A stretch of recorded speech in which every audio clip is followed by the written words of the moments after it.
Austin Henry Malloy in left, and Akil Baddoo is out in right. You mentioned Nestor Cortez getting the start. Juan Soto is out in right. Again, I mentioned this in the open. Great start for him already. A couple of home runs, couple doubles. He has sent the ball flying out of this park. And you talked about some of the injuries. Well, you don't have to worry about that. And hopefully with Soto 162 games, played every day last year, and you probably expect that again this year. And with Verdugo, the same. You have guys now in this lineup. If you do lose someone, you have a Soto, you have a Verdugo, you have someone like that to pick up the slack when you didn't have that last year.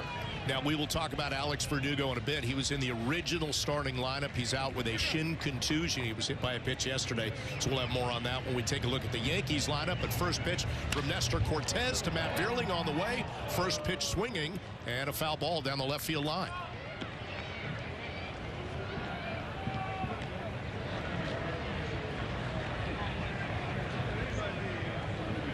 Jeff, you mentioned Cortez coming off that 2 rounds of shoulder strains, and he was limited in starts last year. Didn't even feel the strength in his shoulder was good through the month of November and December, and then changed some things in his workout routine, and now feels like he's back. Little chopper right back to him, little backhand, and a flip to first, and he got him. Nice defensive play there by Nestor Wright. Jeff, I don't even think he thought that was going to happen. No, and you see that a lot with pitchers. I mean, you look at way Cortez falls off to the third base slide, and he just goes and he swipes it with his backhand behind his back, picks up. Luckily, it dropped in front of him, and he was able to throw out Vierling. I mean, this is an easy ground ball to Bibas, the second baseman. But as a pitcher, it's just a reaction. You know, anything that's hit back to you, you want to try to get it. You don't really want to let it go. Here's Andy Ibanez playing first base today. And for Nestor Cortez, we'll take a look at the Hyundai pitcher scouting report on him, Melly. Well, it's command. Fly ball, left field. That is Brandon Lockridge trying to track it down, and that's ball is out of the park. Andy Ibanez, that is already his 3rd home run of the spring, and quickly the Tigers are up 1-0.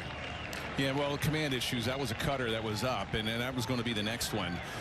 You know, the command, you looked at his first outing, 48 pitches, gave up 7 hits. And the main thing you want to make sure that his shoulder is healthy and how he responds the next day after his start.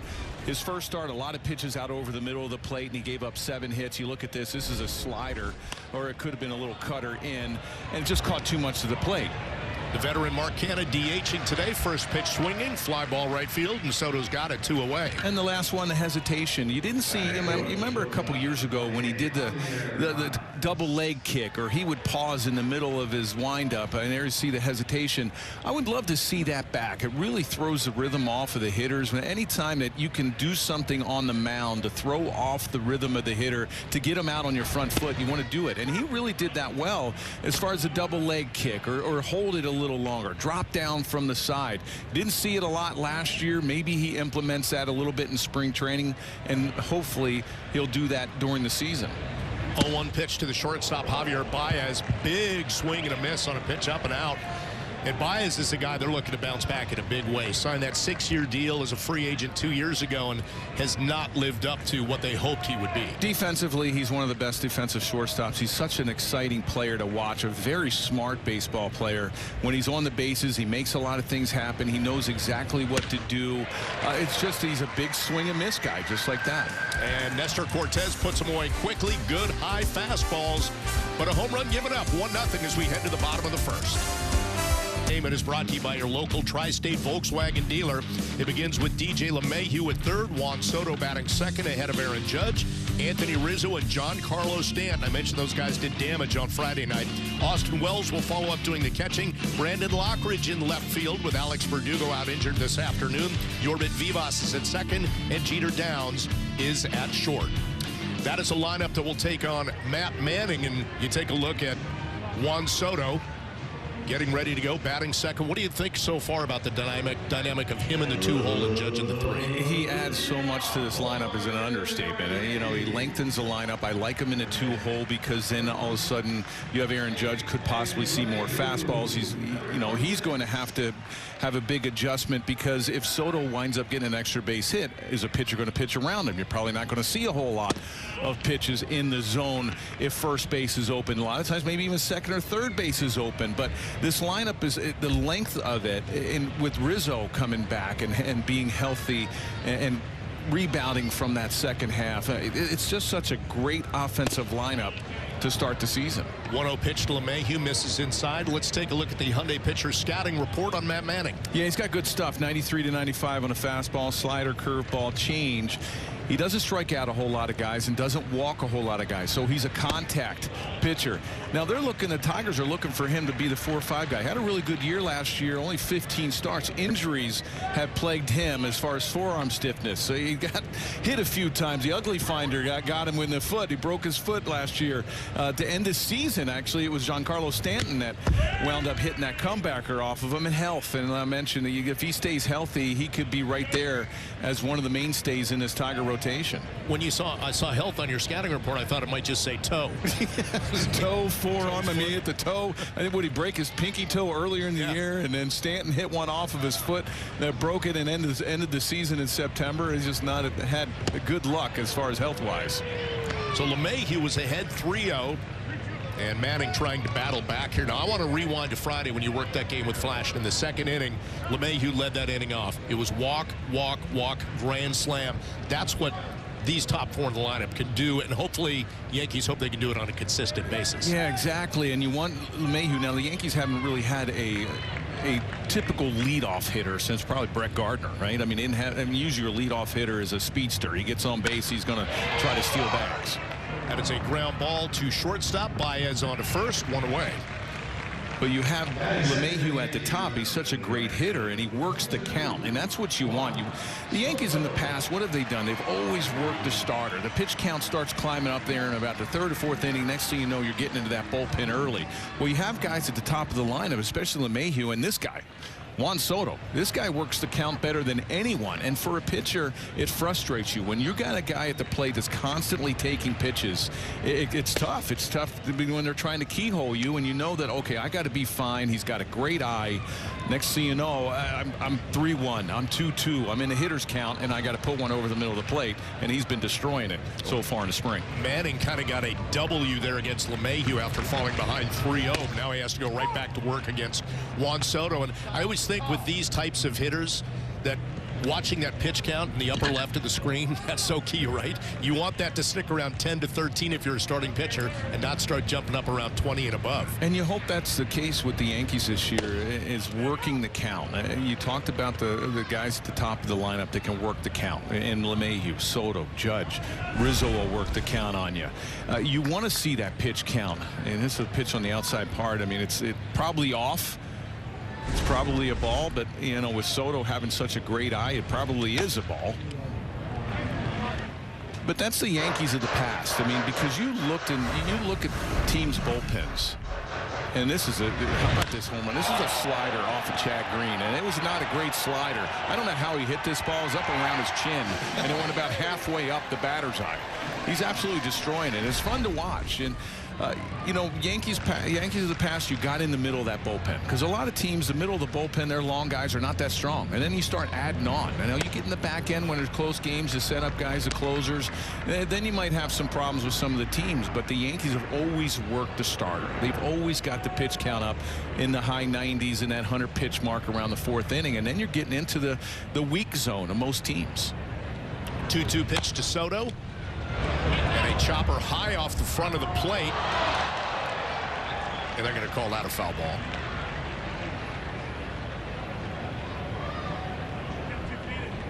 So Soto's done a nice job here. Past few pitches of spoiling a couple pitches inside. Yeah, not a bad idea by Manning, because Soto's not running full speed to try to maybe catch this ball and make a quick tag, but it didn't stay fair.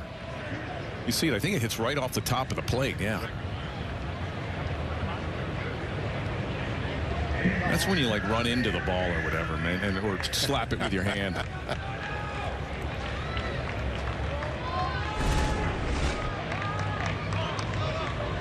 Soto steps in again for a 2-2 pitch.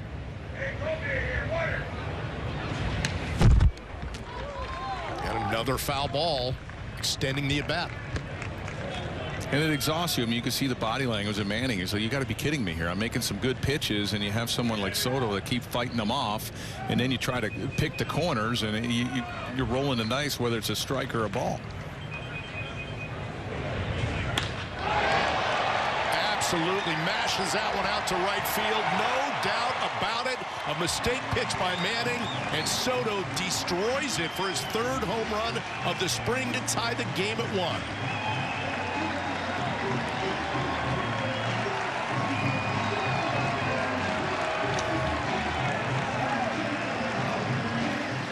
Well, Aaron Judge behind him might only have about 60 RBIs this year because Juan Soto might be cleaning up everything else. But we're incredible. I mean, he gets his slider. A slider up in the zone after fouling off a tough fastball. Manning's like, okay, you know, this is all about working the count. Look at 14 pitches through the first 2 hitters. He's only gotten 1 out. And it was a bad slider, and he absolutely crushed it. The ball's flying out in Tampa. Aaron Judge first pitch swing, fouls that one away. Look where the slider is, right down the middle of the plate and up, and he just drops the head of the bat. He just does such a great job of keeping those hands back. He's got power to all fields. He's just a dangerous hitter, one of the best players in the game. Judge trying to take advantage of a slider up there.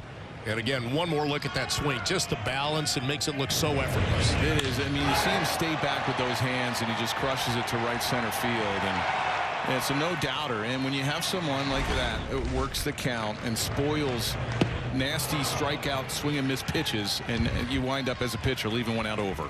Good swing and a miss pitch there by Manning to get the second out of the inning. And the celebration between the two, just keeping it simple. Yeah, the Bash brothers. They're bringing it back.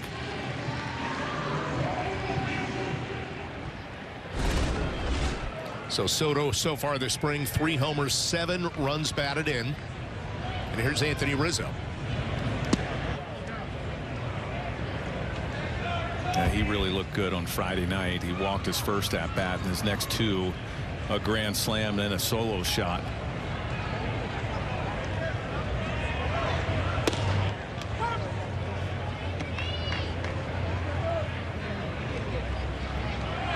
Soto's numbers: 9 plate appearances, 5 for 7, 2 doubles, 3 homers, 7 runs batted in, and 5 runs this spring. A little chopper foul by Rizzo. Yeah, it's March 3rd. He's ready to go. Well, aren't you as a pitcher supposed to feel like you're a little ahead of the hitters right now, and that they're not making opposing pitchers? Not nowadays. I mean, these guys are, I don't know how much time they even really take off after the season. You know, Juan Soto probably, I don't know, he may have played some winter ball.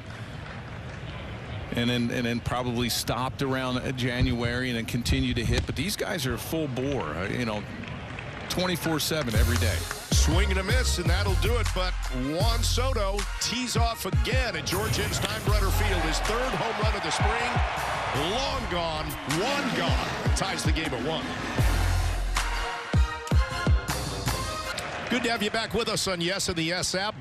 Top of the 2nd inning. The Tigers and Yankees tied at 1, and Nelly, a familiar face for Yankees fans. Familiar to see Juan Soto hitting home runs this spring. But at the plate, Gio Urshela, who's with the Yankees for a couple seasons and signed with the Tigers about a week or so ago. Yeah, there were some questions on whether maybe the Yankees will try to make a reunion, but I don't think there was a lot of playing time for him. He's someone that wants to play every single day, and the Tigers needed that third baseman, or that constant third baseman.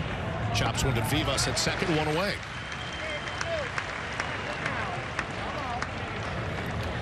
His signing came at a relative bargain. He had a pelvic fracture at the second half of last season, so he was out looking for a team for a while. 1 year, $1.5 million, could be up to $2 million with incentives. But for the Tigers, who said they might not add a veteran piece like that would cost too much, it came at a bargain, and he suddenly shores up that third base spot. Right, and he can play multiple. He can play short, he can play second. There's a number of position players for the Tigers are going to play multiple positions. And I mean, here's a division that's wide open. I mean, if you look at the National League Central and the American League Central, both of them are very weak divisions. Last year, what was it, 87 wins for the Twins, won the division. It could be mid-80s to win the division this year. The Tigers were in second with 78.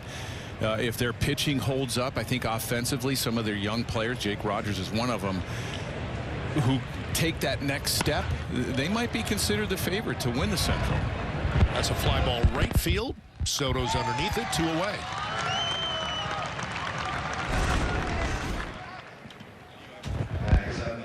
So looks like Nestor's having a little convo with Gio right there. Well, you love to see that. It's very rare that you see pitchers smile at other players, but when you're a teammate, and I'm sure they were close when they were together here with New York, it's fun to watch. And you can do that in spring. This is one of those movable pieces. Zach McKinstry for the Tigers today, getting the start at second base. He can play some infield positions. He was going to platoon before Gio came aboard at third base with Matt Vierling, but now those two can play outfield as well or around the infield. Yeah, he's got a great eye at the plate. He likes to work the count.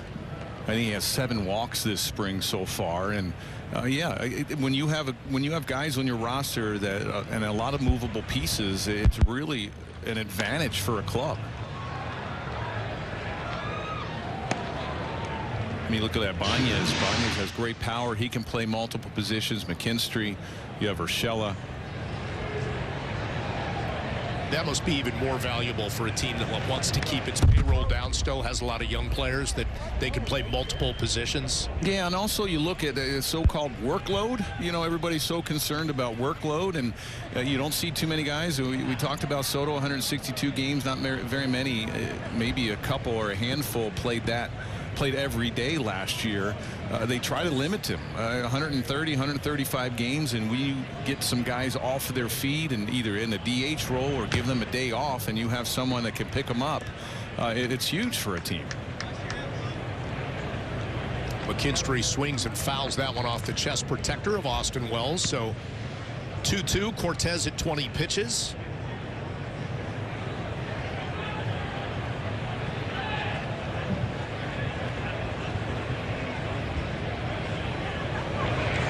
Little delay that Nelly was talking about, and induces a fly ball center field. Judge has it, and that will do it. So a 1-2-3 top of the second for Nestor Cortez. Tigers, Stanton versus Manning, and he smokes that one 119.5 miles per hour off the bat. It was a fractured foot, and that ended Manning's season, and here they are matched up again in the spring. Yeah, you wouldn't have known it. He hopped off the mound and fielded and ran a little bit over to first before he tossed it over to get that out. That is a ground ball shortstop. Baez has it, and Stanton retired, 1 away. He's not had a great deal of luck as far as the health Manning has. Forearm issues, a broken pinky toe earlier last year, and then all of a sudden at the end or beginning of spring with that comebacker off of Stanton. He's got good stuff. You know, you don't see a lot of strikeouts. You're not going to see a lot of swing and miss, but he does keep the hitters off balance with the number of pitches that he has, a 4-pitch mix. Austin Wells looks at strike 1. Wells getting the starting catching assignment of Nestor Cortez today.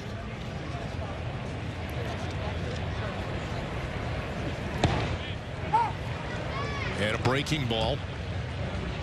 You think his offense was probably better than advertised, or his catching when he came up last year? You know, I think his offense, I mean, when you look at catchers, I mean, he's getting an opportunity now to catch a lot of the starters. I mean, caught Cole on Friday night just to get used to some of the regulars in that rotation with the Yankees and to learn their sequences and their tendencies and what they have, and so he can call a better game, and there's more rhythm between a starter and a catcher. I like his bat. You know, you always need that left-handed pop at Yankee Stadium. That's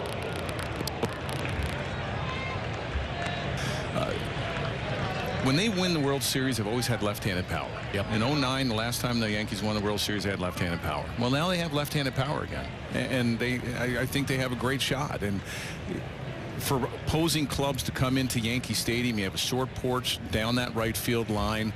Yes, some of your righties like Stanton and Judge, they can go the other way very easily.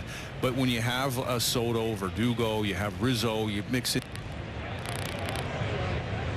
you need from the left side. Wells looks at a fastball away, 2-2. And you know, Anthony Rizzo said something on Friday. Meredith did an interview with him after the game, and he said that the hitters, you don't feel like you have to hit 2 home runs in 1 at bat or a grand slam with nobody on because of the length. And a swing and a miss from Wells. Let's take a look at today's injury report, brought to you by Montefiore Einstein, the official hospital of the New York Yankees. Alex Verdugo hit by a pitch yesterday, scratched from today's starting lineup with a left leg contusion. And again, that came yesterday against the Orioles. Meredith Marakovitz is standing by, and she has more on that. Talk to Verdugo. What's going on, Meredith? Bob, I know Yankees fans on social media are very concerned. Don't worry, it's just a bruise. It's precautionary more than anything else. We are on March 3rd. There's a lot of time left before the regular season. Alex Verdugo was actually out doing some defensive work earlier. It's not going to be anything that keeps him out long, but the Yankees giving him an extra day, not pushing it, allowing that bruise to heal a little bit before they get him back in that starting lineup. Thank you, Meredith. It does change things a little bit with Verdugo out. It's a right-hander in there now with Brandon Lockridge starting in left field today. Right, and these guys are getting some opportunities. Lockridge probably will be in AAA, but he's getting an opportunity to start today. You know, we talked about, you know, with Anthony Rizzo real quick about the length of the lineup. That you look at last year with all the injuries, that I think a lot of pressure was put on some of the hitters. Brandon Lockridge, hot shot, second base. Good one hop there by the second baseman, McKinstry. So the Yanks go down in order. We take it to the top of the third. Tyler, when you were down in Florida, were you a cruising on a boat kind of guy or more of a drop a line in the water and fish kind of guy? Probably fish, maybe. Probably both. Was that Meredith's boat? Is that how she got to the It's one of her today? boats. Oh, one of them. That was the. That's the one that chases the yacht. Okay. Yeah. Justin Henry Malloy, the hitter, 136 games in the minors last year. And Nestor Cortez, with his 3rd inning of work, has allowed just the run on a home run. The fastball up has been crisp for him today. What do you think about some of the off-speed stuff? Seems like, well, he dropped down right there, so he's getting back to some of that funky Nestor stuff. Yeah, probably starting to feel more comfortable. I mean, and hopefully as a pitcher, you don't start thinking.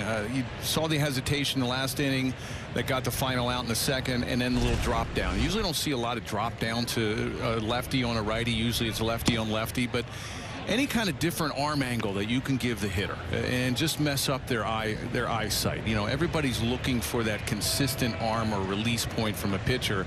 The hitters are to try to pick it up. Anytime you can start mixing it up, it really fools the hitter. And you know, we talked about his command. Obviously the Yankees want his shoulder to be healthy, and they want to see how he responds, not just today but tomorrow as well when he comes into the ballpark. But also command. You know, can he command his pitches? His cutter's such a big pitch. There's a good one right there for strike 3. Yeah, real good backdoor cutter right here. You see where Austin Wells is setting up, and that was a great pitch. And that's such a big pitch for him. He's a four-seam up guy and a cutter in, and also that backdoor cutter. And last year when he started the season, last year was the first year with the no shift rules, right? You can only have 2 guys on one side of the infield. You couldn't have that guy, that second baseman in shallow right to take the hits away. And I think it affected some pitchers, because if you look at the year before in 2022, if you make a mistake out over the middle of the plate and you get a ground ball, a lot of times that was an out. You make the mistake in last year, a lot of times that could have been a base hit because it's going through the infield. And I think it affected him a little bit. Now you have to learn to pitch a little bit more. You have to start nibbling on the corners, and you have to start, you know, changing the eye level just like that. And your command has to be a little bit better. And I think one of them was Cortez. I think that really affected him last year, and not having 3 guys on one side of the infield, that if he made a mistake, then all of a sudden it's a base hit instead of an out. Facing Akil Baddoo, the number 9 hitter. Baddoo, a couple seasons ago, you would have seen him as the starting center fielder for the Tigers. With some of the position changes they've had and bringing guys up from the minors, he's about their 4th or 5th outfielder now, Nelly. And there's a great pitch. Again, a little drop down. And like you said, that's more effective even to a lefty. It is. And maybe we'll take another look at this slider. I mean, this is a big pitch. You're coming right at the left-handed hitter, and you can see the swing on Baddoo. And anything you can do to disrupt the rhythm. And that was a great pitch because you want to expand the zone. When you get ahead, you want to expand the zone when you're dropping down. And lefty on lefty with that slider, you're going to get a lot of swings and misses. Great breaking ball in for a strike there. Back to the top of the lineup, and Matt Vierling, who grounded back to Nestor in the top of the first.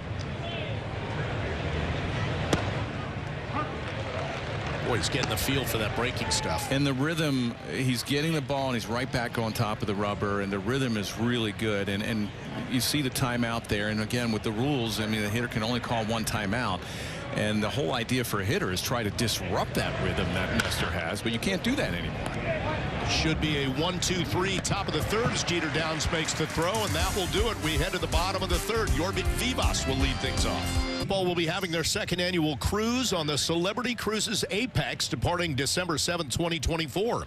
They'll be visiting some of the most tropical ports in the Caribbean. The legends will include Mickey Rivers, Jesse Barfield, and our colleague Jeff Nelson, and many more. This exclusive experience will include all private events, including autograph and photo sessions with legends. Staterooms are going fast, so be sure to visit legendsofbaseballcruise.com today. One pitch, one out as Yorbit Vivas is put away. So one away. The number 9 hitter, Jeter Downs, coming up.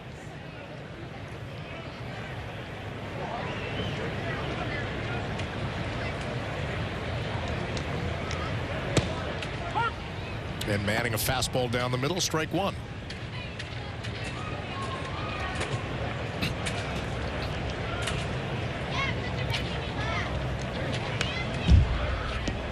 Quickly in a hole 0-2. Yeah, it was a slider from Manning, and he didn't like where that ended up. Caught too much of the plate. You wonder now 0-2, will he go down and away with a breaking pitch? Maybe that curveball or a slider again.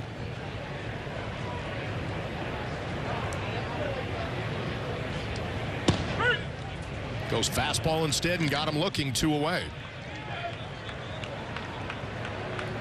Back to the top of the Yankees batting order. Third baseman on 6,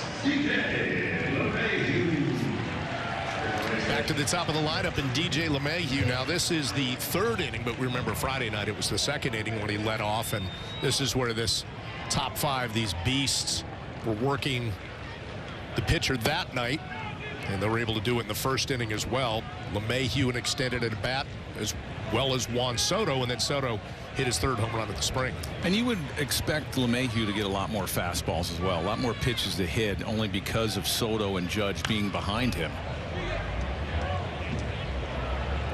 You know, if I'm on the hill and I look who's on deck and also Judge, is okay, this is the guy that I want. You know, I got to get him out. I got to throw some strikes, and I don't want to face Soto or Judge with men on base. Chops one right side. And that will do it. A 1-2-3 inning for Matt Manning as we head to the top of the 4th, all tied at 1 at Tampa. A tie game between the Tigers and Yankees on your Montefiore Einstein scoreboard. As always, we love to welcome in Yankee skipper Aaron Boone. And Aaron, let's talk about the guy on the mound right now, Nestor Cortes, and what you've seen so far as he enters his 4th inning of work. Well, he hasn't really solved Ibanez. We've got him with that hanging slider and hit one there. Well, there. I think he looks really good, sharp. Fastball is playing like Nestor's fastball does play. You know, at the top of the zone. I feel like he's done a good job there. The one hanging slider to Ibanez got him, but otherwise, I think he's been really efficient doing that right there at the top of the zone. Really effectively, and excited where he's at. We'll probably go about after those first couple, another 15 or 20 potentially this inning, and that'd be done. Well, what I talked about it earlier before you came on is the different looks and him messing up the rhythm of the hitters, dropping down a little bit, the hesitation. Didn't see that a whole lot last year. Maybe it had to do with some of the shoulder discomfort that he had, but he's done it so far in this game, and I think it's huge. It's a huge asset for him, and it's worked. Yeah, I mean, it's definitely part of what he does, and he's a good athlete out on the mound, as that allows him to do that and still hold command. But really it starts with his fastball and that life on the fastball that really plays, and then he can work the cutter and the slider and even the change off of that. But it starts with having that good fastball, and the biggest thing we've seen, was that a change up there? That was a little slider back door and missed. you know, the biggest thing that was a struggle for him last year, and you know, ultimately what sidelined him is the he was just having a hard time bouncing back in between outings, so he wasn't able to work a lot, you know, sides, or you know, couldn't throw the next day. And that's what's gone really well so far this winter and into spring training, is as his volume's gone up, the crispness of the stuff has been there, the velocity's been there, and so far, knock on wood, the recovery's been really good in between. Is that something, Booney, that you look for? You know, he probably slides more into that number 4 hole in the rotation, 4 slot. Is that something that maybe we may take it easy on him and look, because of that, him not bouncing back, maybe he becomes more of the 5 guy in that rotation, just because you want to make sure that he's healthy throughout the whole year? No, as of now, I'm not looking at that at all. He is slotted in that to go 4th, you know, coming out of spring, but you know, he should be fully built up with a full clip, and we'll treat him as though he's a full go. Now, obviously, you're always monitoring how he's doing, how he's recovering, and things like that. But no, we're not holding back at all. 3-2 pitch to Marcana, misses a 1-out walk. Nestor's first walk of the ball game. Aaron, how nice is it just to breathe a sigh of relief getting the full medical reports on Nestor's shoulder and Carlos Rodon and how he's feeling, to just know they're in a good spot right now, instead of having to be concerned about that and these guys trying to manage that so much. Yeah, and I credit both those guys with having really good winters, as far as, you know, working closely with strength and conditioning and our pitching coaches and our trainers to make sure they had a real diligent, not only physical training, but also their throwing programs, their mound progressions, all that. And it's really set them up, I think, to hopefully go out and have a successful year. Like, keep talking about the foundation a lot of these guys have laid. I feel like Carlos and Nestor did a really good job of that this winter, to give themselves a chance to be, you know, at their best. And so far, you know, it's going well, and I feel like both guys are throwing the ball how we would hope and expect. Well, it's March 3rd, and it seems like number 22 is already for March 28th.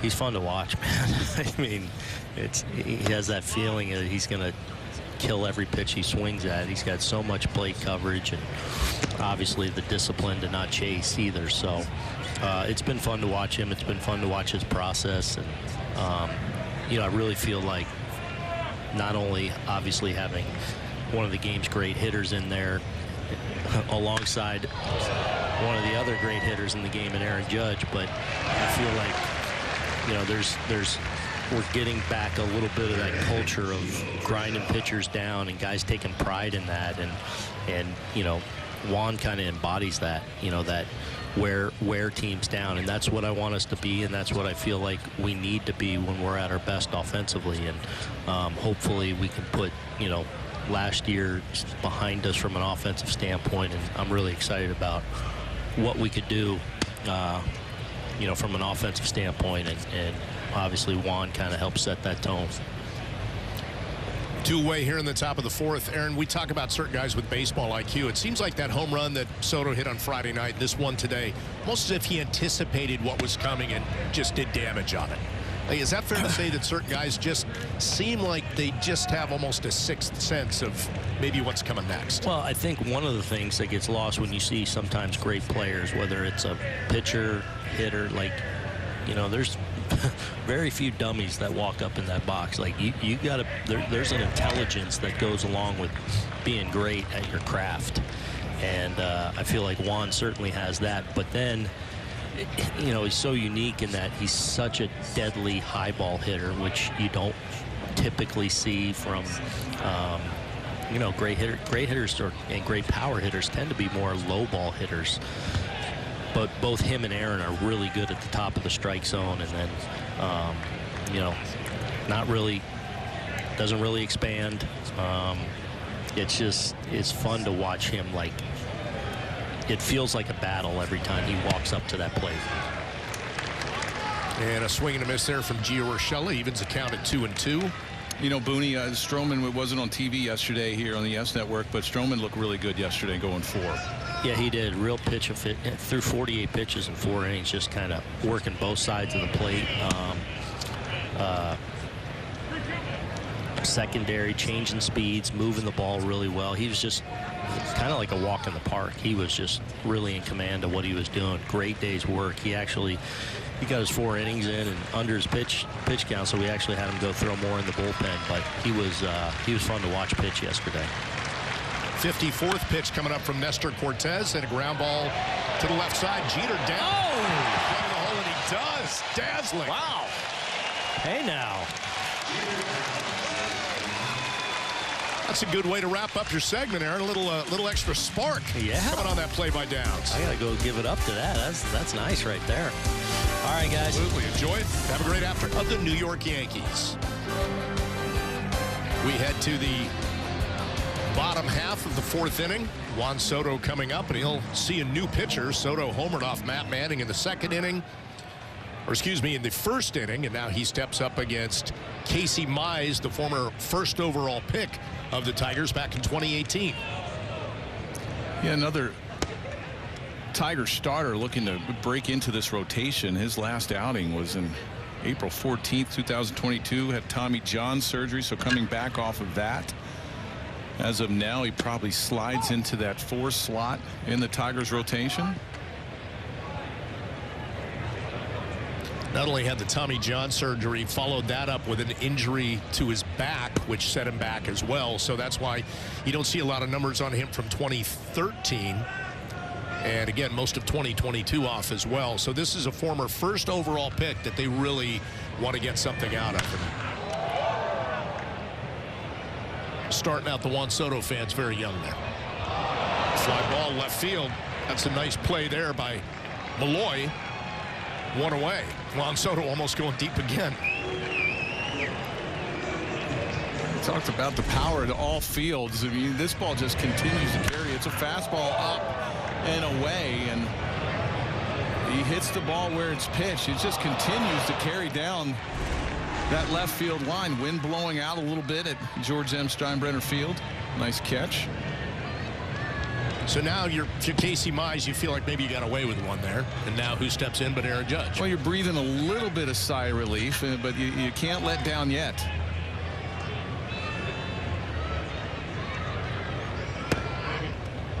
Judge struck out swinging in his 1st at bat. Mize has a decent fastball, mid-90s, has a slider. That 1st pitch slider to Judge. He throws a changeup as well.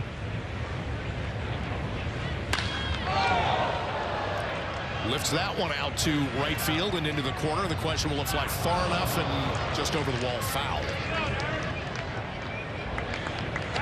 Soto and Judge making some loud noises with the bat this afternoon so far. Yeah, both the opposite field. You see Baду get over there, and it just gets over into the Yankee bullpen. Mike Harkey's not phased. Not phased at all.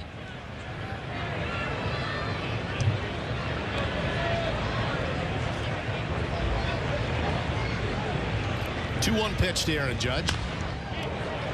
And fouls that one away. 2-2.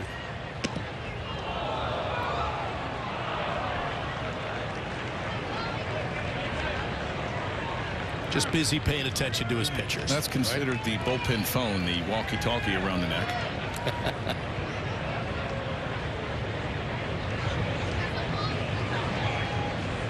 Looks like Caleb Ferguson probably be the next pitcher for the Yankees. And Mize missing the low and away. 3-2. So again, another grinded out at bat. Full count for Judge. And when you're facing a lineup like the Yankees, if you're an opposing pitcher, you have a lot of home run hitters in this lineup. You have to make these guys aware of something inside. You start leaving balls out over the middle of the plate, and you're just going to continue to get hurt. 1 out walk for Aaron Judge here in the bottom half of the 4th inning.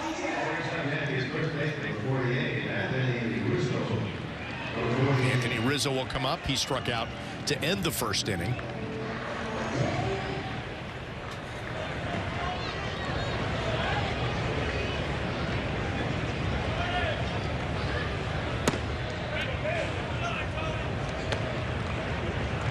I know you've been asked this before, but with Rizzo and his stance in the box so inside, would you have to change the way you pitch at all to somebody who's that much on top of the plate? Well, he dares you to come inside. You know, when you have guys, and I've faced some hitters that are right on top of the plate because they're trying to take the outside pitch away. I remember Jose Canseco would be his right leg would be his right knee would be on the corner of the inside part of the plate, and both, you know, Rizzo's a big guy and he wants to intimidate the pitcher. He's daring you to come inside, and when you miss away, it's to his advantage, and he wants to hit the ball middle, and he can cover the outside part of the plate. When you're behind him like this, or you get a hitter's count, then he can turn on you. Then you have to be aware of that inside pitch if you're a pitcher. You see how close he is. That back foot is right on the edge of that inside corner. He's been hit by pitch 213 times in his career. We see it so far a lot in his couple of years with the Yanks. And when you're going to get that close to the plate, you can't be afraid to get hit. You know, you got to expect that if something's coming in, you're going to take it off a part of your body. And you just talked about the numbers of how many times he's been hit. Judge is at first, one away. That was a one-out walk. Now there's another walk, and it sets the Yankees up first and second. One away, and Giancarlo Stanton coming up to try and do some damage.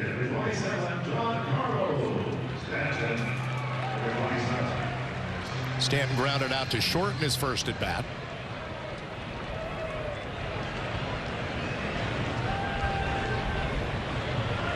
Hoping that some swing changes he made in the offseason will pay some dividends, as well as being a little leaner. Looks at strike one.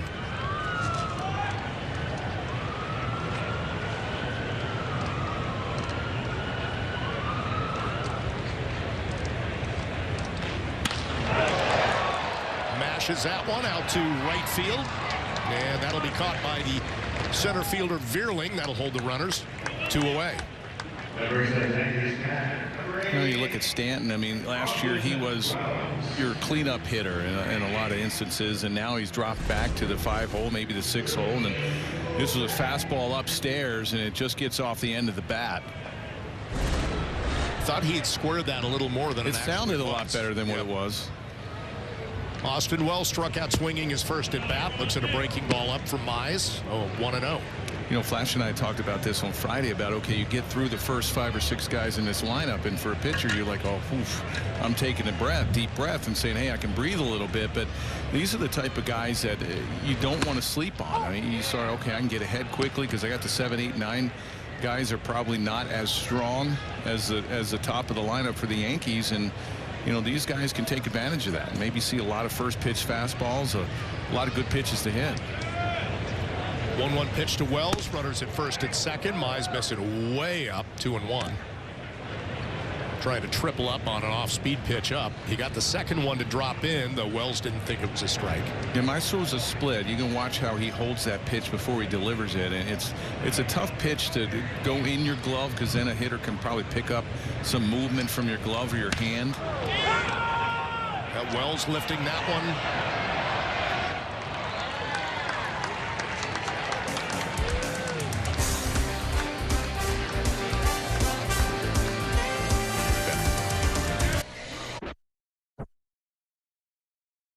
DJ, you've been one of the guys that's been working out for a very long time down here in Tampa. Why did you feel like that was necessary heading into this season? Yeah, it was a really good offseason. I enjoyed working out down here. There's a lot of resources, you know, a lot of space, a lot of cages, get on the field almost every day. So it was a good spot to be, and helped me get ready for this year. Was there anything in particular you were focusing on this offseason? All areas, a little bit everything. So just trying to put myself in a good spot to, you know, a good foundation to go this year. When you look at last season, how do you kind of evaluate it as a whole? It seemed like you really started to find your swing in the second half. What was the difference there? Well, it was a tough year last year. It was a tough year, and I was excited to get going in the offseason and get ready for this year. And, you know, definitely got kicked a few times last year as a team and personally, and you know, ready to you know, get 24 going. How do you flush that? How do you shake that? You know, it was great being down here. Great being down here with the guys. We're pushing each other. You know, we all You know, we all remember what happened last year, so you know, it was good to be around the guys and to get after it, you know, pretty quickly after last year. What makes you a good leadoff guy for this lineup? You know, I'm comfortable wherever I'm hitting. It's a lot of options. We can do a lot of things with this lineup. We got a lot of depth, so it's just a fun lineup to be a part of, and we've seen that already in spring training. That is your interview of the day, brought to you by your local Ford stores. Meredith, thank you for that. We're going to bring her in just a second as we reset a game. 1-1 here in the top half of the 5th inning. And the new pitcher, Caleb Ferguson, taking over for Nestor Cortez and facing Jake Rogers. Rogers lifts that one out to left. All kinds of sun problems out there for Brandon Lockridge as the ball will drop in for a double. Yeah, it was a good pitch by Ferguson. That's a tough sun spot there in Tampa, especially playing on the left side of the field there. It's really tough. It almost hits him in the head. And even he has his shades down. It's just a high sun, and it gets up into that sun. You can see that it's an easy fly ball to left field, and he just loses it at the last minute. So the leadoff runner aboard here as we bring in Meredith Marakovitz. And Meredith, let's talk more about DJ LeMahieu. As we talk about guys that need to bounce back, they just want him to bounce back to second half DJ, don't they? No doubt about it. In the first half of the season, he really struggled. We know him so much as that contact hitter that can spray the ball all over the field, but we just did not see that in the beginning of the year. Obviously, he made some adjustments and got better as time went on, but he was so frustrated, Bob, after that season. He took a handful of days off and then got right back at it. He's been down in Tampa the majority of the offseason, one of the many guys that really wanted to right the ship from 2023. And Aaron Judge even said, who had worked out a lot with him this offseason in Tampa, that he's picked it up a notch. He feels like this is going to be a big year for DJ LeMahieu. He's seen the work that he's put in, and he knows that laser focus that he has. As far as Aaron Boone, he said DJ looks more explosive coming into camp. His foundation looks stronger. It looks like the issues that he had last year are behind him, and they're certainly counting on him in a big way. They'd prefer for him to lead off, but as we know, he's a big part of this offense. Oftentimes, when the Yankees were going well in years past, when DJ was setting the tone at the top of the order, the rest followed. Zach McKinstry in with a man on second. Nobody out here in the top of the 5th, and a chopper to the right side, foul. Meredith, were you surprised at all in talking to Aaron Boone that he already is ready to pencil in DJ in that leadoff spot? Because there are some options. If Volpe has a good spring, you get a little more speed up there. You could put Alex Verdugo up for the OBP and the speed as well. What were your thoughts on that? And hearing Boone kind of say that his preference is DJ. Look, I don't think it's set in stone. Anything could change, and perhaps some of it could be dependent on the pitcher on the other side. He can change things up a little bit depending on who is in the lineup. But this is something that he had talked about in January already. He was at Aaron Judge's foundation event in January, and he was asked by Susan Waldman what his ideal lineup would be, and he said he thinks he likes DJ at the top of the order. So it's something he's been kicking around probably ever since they acquired Verdugo and Soto, but I don't think it's something that is set in stone. I think they're going to continue to evaluate. Obviously, Anthony Volpe looks a lot better so far this spring, but they'd like to see some consistency there. Another foul ball off the bat of McKinstry. And again, for good reason, Aaron Boone thinking that DJ LeMahieu could jump back into that spot after the All-Star break. His on-base percentage of .377, top 20 in the majors. And Nelly, you kind of alluded to that as well earlier. Just maybe he doesn't have the speed to get on, but you either draw a walk or get on, and then you let the big boys do some damage behind you. Right, and if you don't have that typical leadoff guy, whether it may be Volpe later in his career, it could be this year, he seems to be the typical leadoff guy, right? He's the guy that's going to get on base. He's going to steal a bag, whether it's second or third. He's going to set the table for a Soto or Judge. But when you don't have that, maybe Verdugo gets a shot at the top of the lineup. But when you don't do that, you would rather have someone that's going to work the count. And DJ's very comfortable with hitting with 2 strikes. He goes to all fields. He can let the rest of the lineup know, okay, this is what the starter has that day, and look for that nasty breaking ball, or hey, he's got a good fastball today. If you don't have the speedster at the top, he's the perfect guy there. Meredith, I brought this up with Nelly earlier, the Friday night, the game that he worked with you and Flash, and the fact that second inning, it was great 3 at-bats, walk, and a grand slam by Rizzo. And Now, you imagine if the Yankees are healthy and can do that 20, 30 times a year. I mean, the difference in wins and just getting an early lead that they could let their pitchers lock down. It seemed like they played from behind a lot last year, and Aaron Boone was asked about that inning after the game on Friday night, and he just smiled when he was asked about it, because that's what Brian Cashman envisioned. That's what Aaron Boone envisioned when they added those pieces to this roster. And you guys already talked about it this game. I mean, they can wear down pitchers in that first inning already, and that's exactly what happened on Friday night with the bases loaded and Anthony Rizzo at the plate. Look, it wasn't the best slider. It is spring training, but he made a mistake. Anthony Rizzo took advantage and took it to right field. So they're hoping to see a lot more of that. I think they are going to be the Bronx Bombers this year again, but also they can do other things. They're not simply station to station, home run or strikeout. It's a team that can do other things, and it's the most balanced lineup, guys, that we've seen in a very, very long time for the Yankees. You know, Meredith, you brought up a great point. Nelly, I want to ask you about this. When you're a team and you are getting behind a lot, you must feel, as Justin Malloy hits one out to center field with runners at first and second. About 2 steps onto the warning track, Aaron Judge hauls it in for the first out. That you're just pushing a boulder uphill all the time instead of having that swagger to say, well, we got an early lead, we're up by 4, here we go, boys.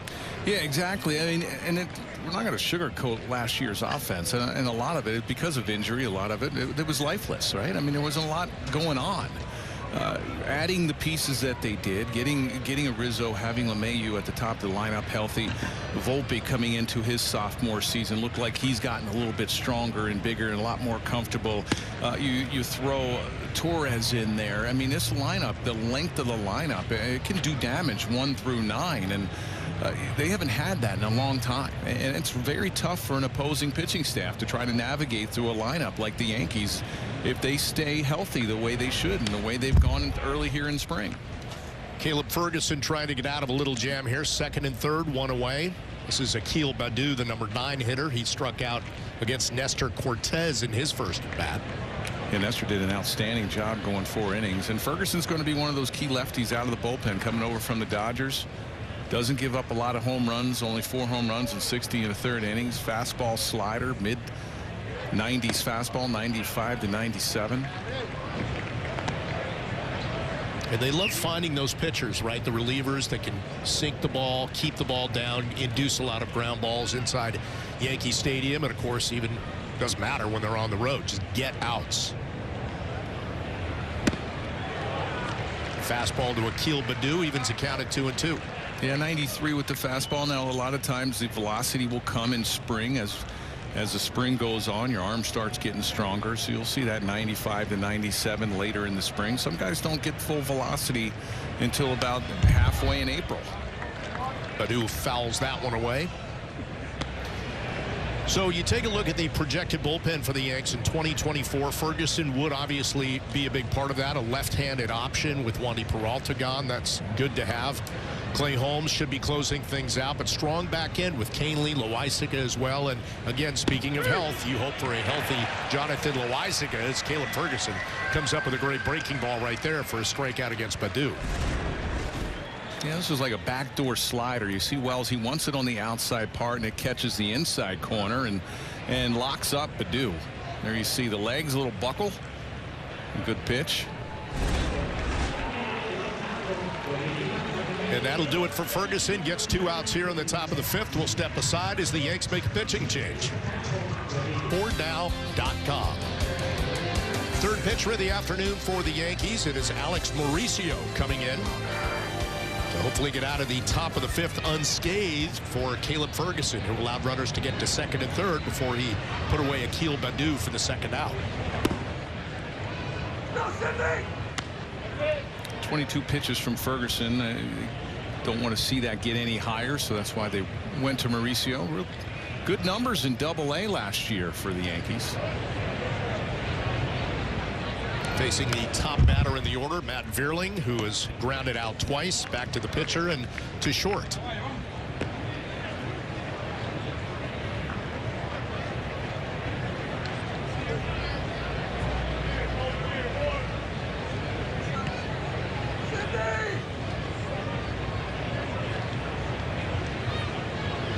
Runners at second and third, 2 away here in the top of the 5th. Mauricio up and misses with that off-speed pitch, 2-1.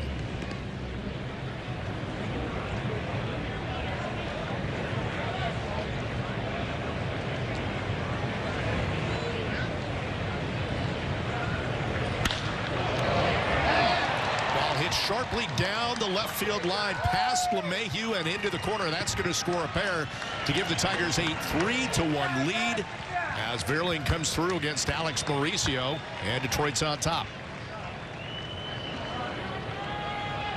Well, that slider there by Mauricio just catches too much of the plate. Wells wants it away. There you see it right out over the middle. And nice job of Vierling just hitting it right down the left field line. That's going to clear the bases. At first and second, just out of the reach of LeMahieu. So a 3-1 Tigers lead. Now the batter Andy Ibanez, who homered off Cortez in the first. That was the only run to this point for the Tigers. And if Ferguson's in the dugout, it looks like the shade or the clouds are come over the sun. He's like, hey, where was that on the first hitter? Could have used the shade to come on that fly ball to left.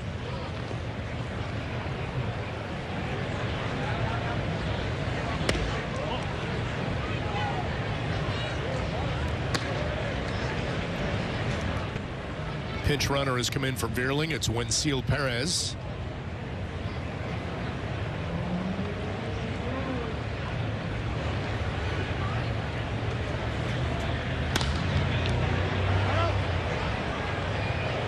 Fouled away, 2-1.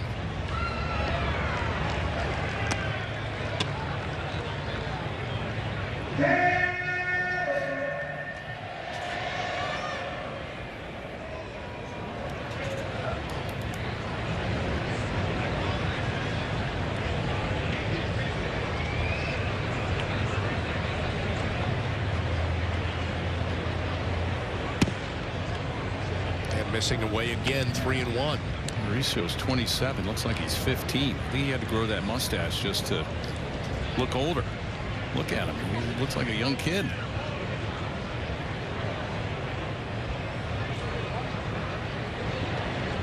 .3-1 pitch to Ibanez and misses away, a walk.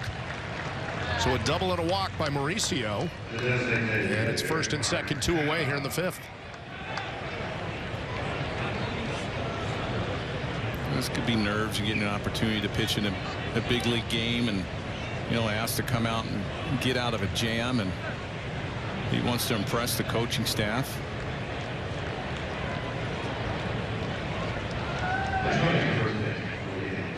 Brings up the veteran Mark Canha, DHing today. Walked in the 4th, flew out to right field in his first at bat.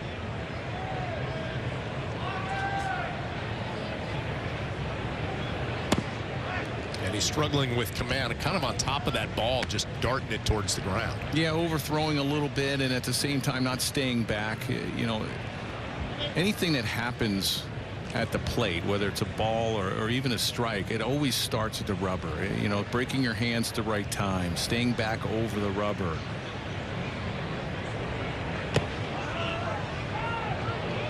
That one, he's just opening up that front shoulder. That front shoulder opens up. You'll see that pitch go down and away. Keston Hiura takes over at first base, pinch running for Andy Ibanez. And a lot of times to get back, you get back your mechanics. So you're behind 2-0, you throw a breaking ball because that forces you to stay back. Picked off. Wow, that was a good call. I'm not sure if Austin Wells picked that up or came from the bench, but what a play. If you're not throwing strikes, just throw the guy out at second base, and that's what Mauricio does. Good pick off at second. Tigers are leading this one 3-1. Stick around. Hey, after the game right here on Yes and the Yes app. We're back in the bottom half of the 5th inning. Bob Lorenz, Jeff Nelson, Meredith Marakovits with you this afternoon on the Cadillac scoreboard. Tigers just taking a 3-1 lead. Brandon Lockridge getting his second at bat. He grounded to second in the 2nd inning. And facing Casey Mize out for his 2nd inning of work. Mize and today's starter Matt Manning each threw last Tuesday, so they're backing up these two potential starters as Lockridge lifts one out over the head of the center fielder Perez. He's going to start things off here in the bottom of the 5th with a double.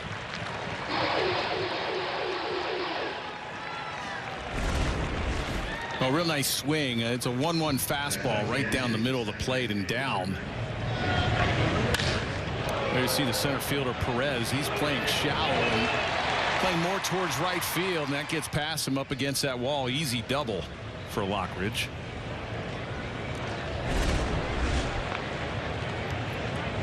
Here's the second baseman, Yorbit Vivas. First pitch swinging, lifts that one up. Shallow center field, but the center fielder Perez is there. He does glove that one away.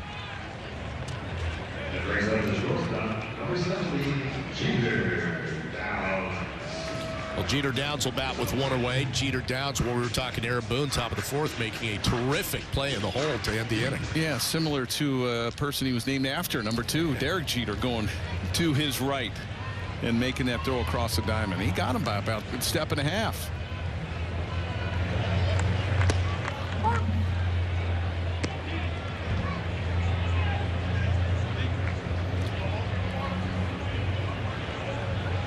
Had a brief stay with the Washington Nationals last year, just 6 games.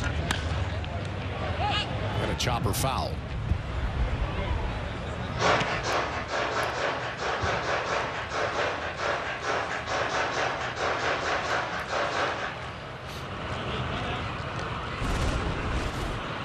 Nelly, one more look at that play to end the 4th. Yeah, this is an incredible play, thrown across your body, and there's that step and a half. I mean, that was right on cue, too, to end that inning.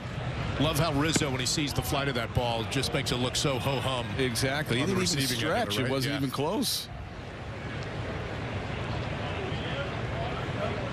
Jeter Downs, a first-round pick by the Reds in 2017. Has 20 major league games under his belt.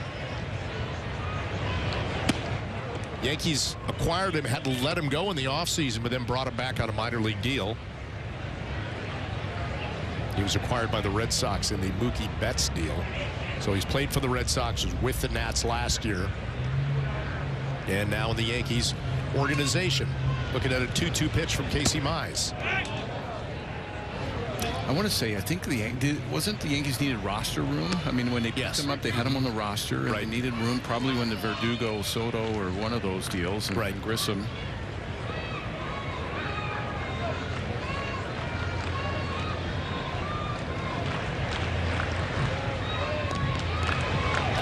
Two pitch.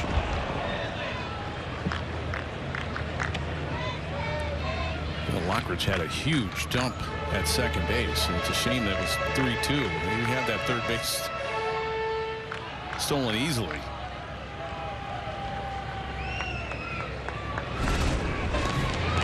You watch this jump. It's a walking lead.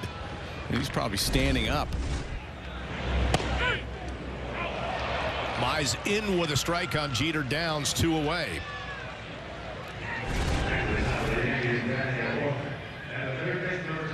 Well, it's a fastball, and Downs probably thought it was low. It was a good pitch inside.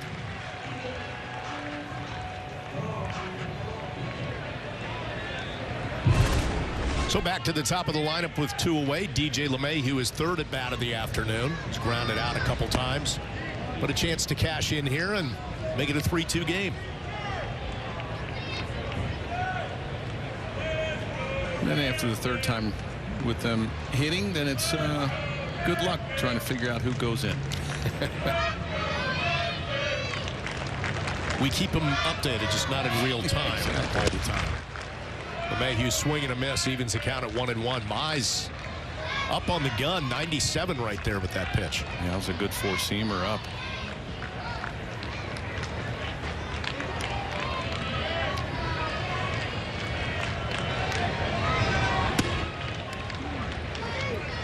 Missing up, trying to entice LeMahieu, 2-1.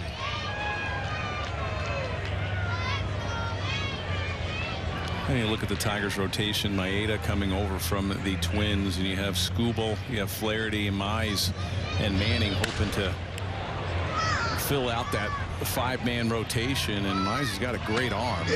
See one of the reasons why he was drafted #1.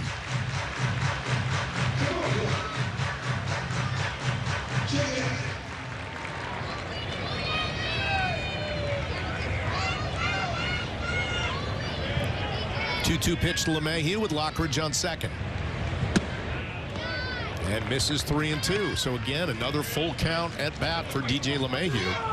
And this is how good a hitter he is. You see him swing through that 97-mile-an-hour fastball upstairs. And if you're Mize and even the catcher, Rogers, thinking, okay, hey, I can go back upstairs.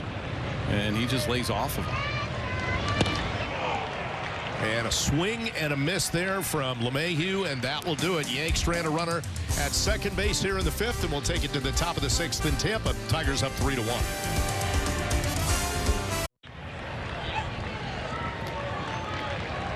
We're back from Tampa, 3-1. The Tigers lead it here in the top half of the 6th. Cody Poteet, the new pitcher. That's his second pitch to Mark Canha, who's getting his 3rd at bat of the afternoon. In for a strike, 0-2. Cody Poteet spent the 2022 season with the Marlins, recovered from Tommy John last year. So does have that major league experience. Yeah, fastball 94, 95, slider, curveball change, a lot of change-ups. Fastball change. Canha with a base hit to right to lead things off here in the top of the 6th. Yanks have made some defensive changes as well. Luis Torrens is behind the plate. Josh Van Meter is at 3rd, taking over for DJ LeMahieu, as you see that Canha will come out as well. And then George Lombard Jr. is at short. And of course his dad, the bench coach for the Detroit Tigers. Yeah, and some big league time. He played 2002 with Detroit, started with Atlanta. Here's his dad. That's got to be exciting, looking across the diamond and have your son in the game. Poteet facing Javier Baez, who struck out and flown out to right field.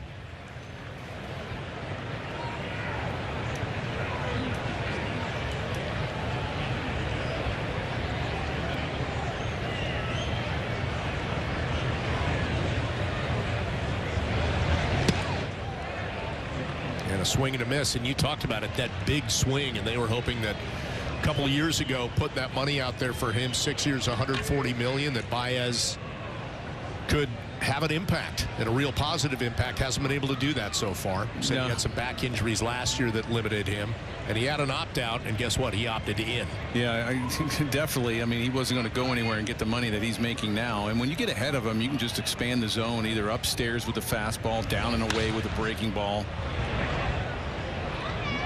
That wasn't high enough. You know, when you get ahead, Baez will swing at anything in the dirt. I mean, you can really throw that slider down and away. If you want to throw that fastball, you either get it way up or you have to get it inside to set up that breaking ball away. It wouldn't surprise me if you go slider away here, something out of the zone, or you bounce it. He had a good breaking ball right there. It catches him off balance. 3rd strikeout of the spring for Poteet.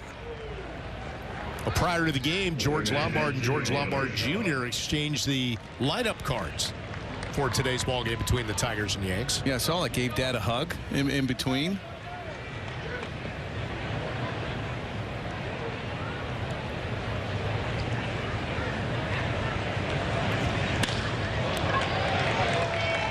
It's a little poke into left center field for Gio Urshela as the runner. They'll hold him at second base, it looks like. So Urshela with a base hit. 2 on, 1 away here in the 6th. Looks like that's going to be it for Urshela. As Young comes in to pitch run. Get me over breaking ball that he hit for a base hit, just stayed out over the plate. Got Young pinch running for him. You've got Madris at second base. Pinch running for Canha. 2 on, 1 away. Cody Poteet looking for a ground ball pitch here to get a double play potentially. In for a strike. And Poteet's one of those guys that you know, you're always going to need more than 5 starters. And you have Luke Weaver down there. He may break camp as a long guy down in the Yankee bullpen. He could spot start for you. Potit's another guy that could possibly give you a start if you need it.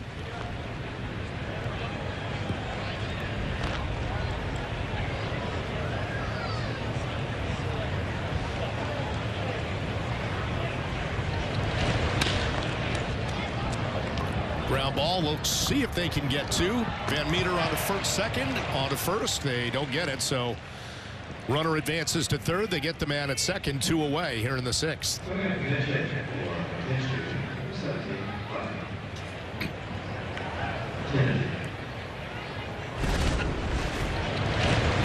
On the ball, you see the third baseman, Van Meter. He has to go back because of the high chop, and you know, really tough to turn that double play right there, but nice try by Beebus, the second baseman.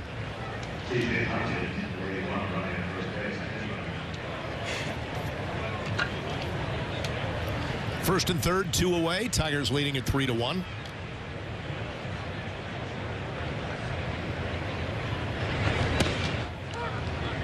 And Poteet in with a strike. We'll say this about Poteet. Gets on that mound, works pretty quickly, usually releasing the ball, it seems like, with about 7-8 seconds left. Yeah, you like that. Keeps your defense on his toes. He's not a big swing and miss guy. He lets the hitter put the ball in play. A lot of ground balls with that changeup and that slider. Facing a pinch hitter in Kennedy, taking over for Josh Rogers.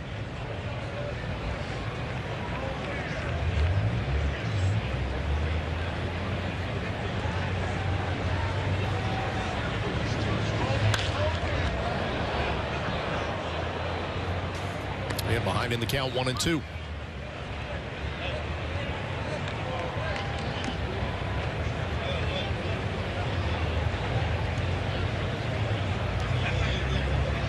We just saw him turn on one of your off-speed pitches, and you know this off-speed, the curveball, the slider. Usually early in spring, you'll see a lot of pitches that are hung.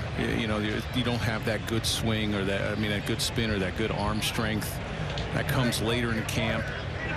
You know, this would be an opportunity right here. If you can throw that breaking pitch, you want to throw it down and away. It looks like he's going to try to come inside with a fastball. Now this sets up a pitch for something away. Once you come in and you see that you get a bad swing from the hitter, you jam him. That opens up that outside part of the plate.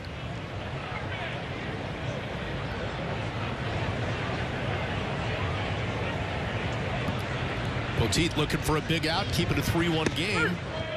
And in with a breaking ball right there. So Kennedy down looking, and Poteet gets out of trouble. Leaves runners at first and third as we go to the bottom of the 6th.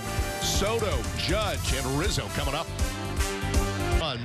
Of the spring, and so far he has looked very impressive in everything that he's done at the plate, showing both the plate discipline, but then if there's a mistake pitch made, he's jumping on it. Yeah, what are you telling him here? I mean, what's he got?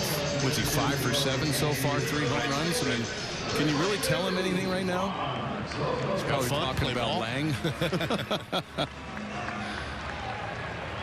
Yeah, this is what the pitcher has. Is Alex Lang's the new pitcher for the Tigers. He was their closer last year. Well, he gets to deal with the gauntlet here. Soto, Judge, and Rizzo probably taking their final at bats of the afternoon.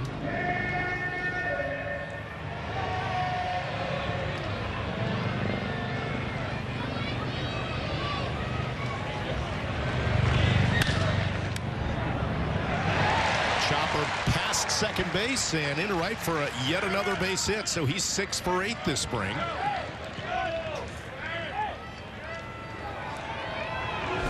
Just impacting the ball hard enough, the second baseman just couldn't get to it. No, a fastball up and away, and he just gets on top of it. And again, great swing. Hits it right back up the middle. There you see the second baseman. I don't know if he slipped or if he got caught in the, can I backhand this or try to dive for it? Well, the pitch run for him will get you that runner in a second as Aaron Judge steps in. Greg Allen coming in for Soto.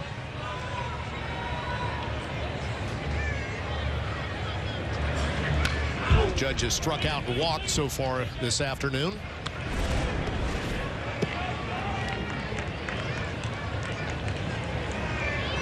Exit stage left for Juan Soto. Another very productive day at the plate. 2 hits, including a home run.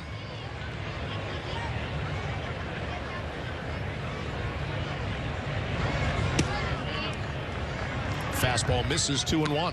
You get about mid-March, and for relievers, it's always spring's way too long. You know, it seems right now, Soto, the way he's going, the spring is way too long for him. So when's March 28th coming? Another one of those low pitches that seem to bedevil Aaron Judge at times.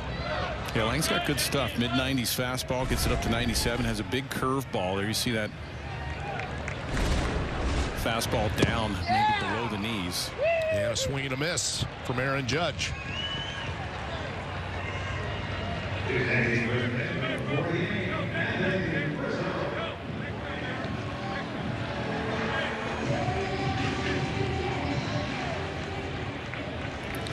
And they're talking about that automated strike zone, that challenge system possibly of, you know, anything questionable, the hitter or the pitcher or the catcher can say, hey, I don't think that's a strike, or if the pitcher, I think that is a strike.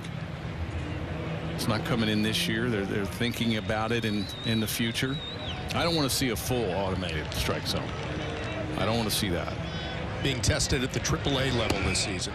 It's been used at a variety of levels.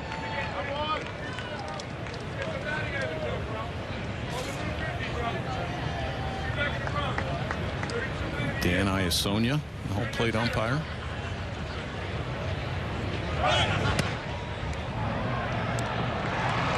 Greg Allen with a stolen base.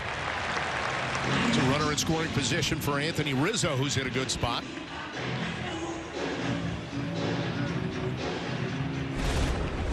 A big jump by Allen. You see a little walking lead, and Rogers, the catcher, who couldn't get it out of his glove. He tried to hurry his throw. And that's a lot of Greg Allen's game, is the speed. There you see, he just couldn't get out of his glove and get a good throw on it. Rizzo hammers that one into the right field corner. That's going to score a run, make it a 3-2 game, as Rizzo is going to end his afternoon with a 1-out double. And the Yanks get back a run.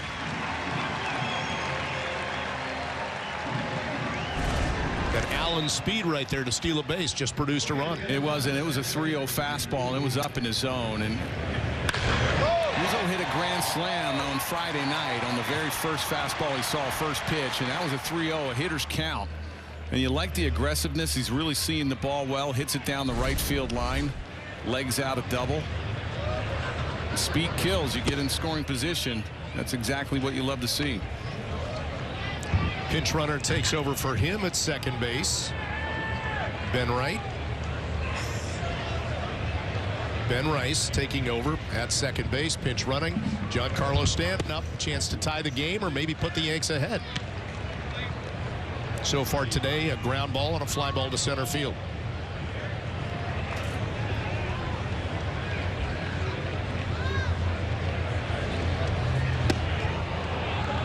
Stan swing and a miss on 2-0, and it's one of those pitches you wonder, like, a 2-0 count, is that something he can lay off of to improve the count even better in his favor? I think you really have to be aggressive on that. I mean, you have first base open, and he probably figured you're going to see a breaking ball there with first, but you're not going to give in with a fastball. Another breaking ball. He's probably going to see 3 in a row here, maybe expand the zone. Lang's got a good curveball. But you want to see Stanton be aggressive, and if you're in a hitter's count, you're basically guessing, hey, if he's going to make a mistake with a fastball, he'll be all over it. You wondered if Lang would triple up on that pitch. He does try to get him chase away, so a full count here for Giancarlo Stanton. Runner at second, 1 away. And again, with first base open, you're probably going to see another breaking ball. Get a home run like Jeff Murphy would. Come on, get out. Fouls that one away, 3-2 still. Stanton trying to put together some good at-bats here in the spring. Show some dividends from the offseason work.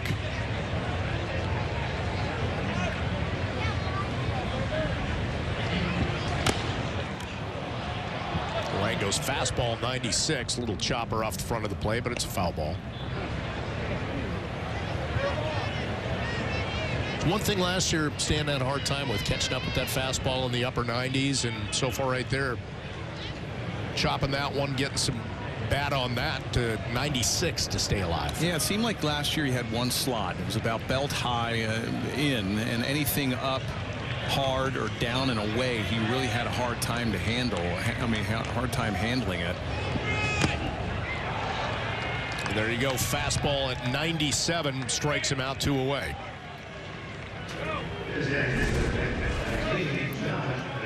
Probably expecting a breaking ball. He gets another fastball after he fouled that 97 pitch off prior to this fastball. He's probably thinking, okay, he's going to come back with a curveball. He throws another fastball inside and he swings through it.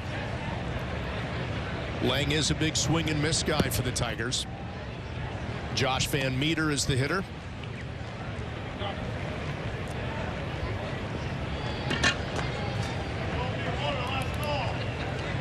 Spent last season in the Brewers minor league system and with Milwaukee.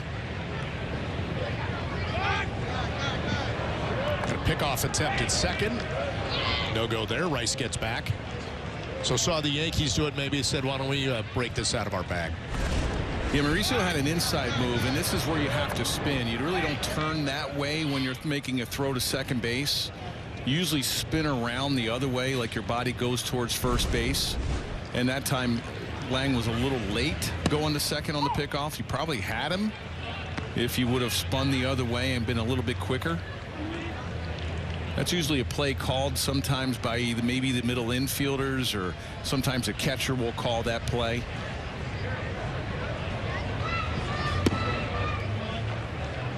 Lang misses low, 2-1.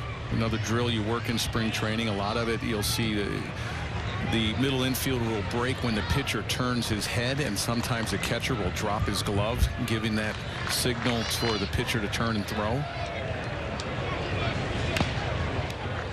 2-1 pitch. Van Meter fouls it away. So the Yanks down by a run, have a runner at second. They've gotten one back here in the inning on a Rizzo double.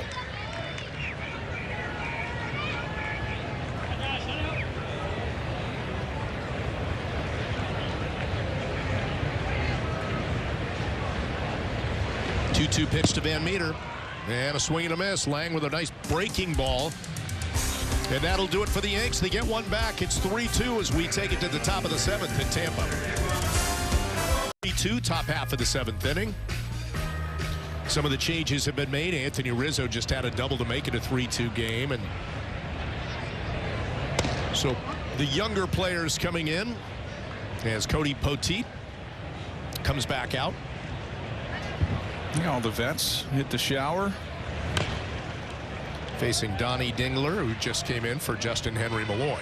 If you golf, maybe you can catch like 9 holes in, to finish the day. Maybe just work on your putting. Yeah, maybe. Work on your sand game, something. Go to the driving range.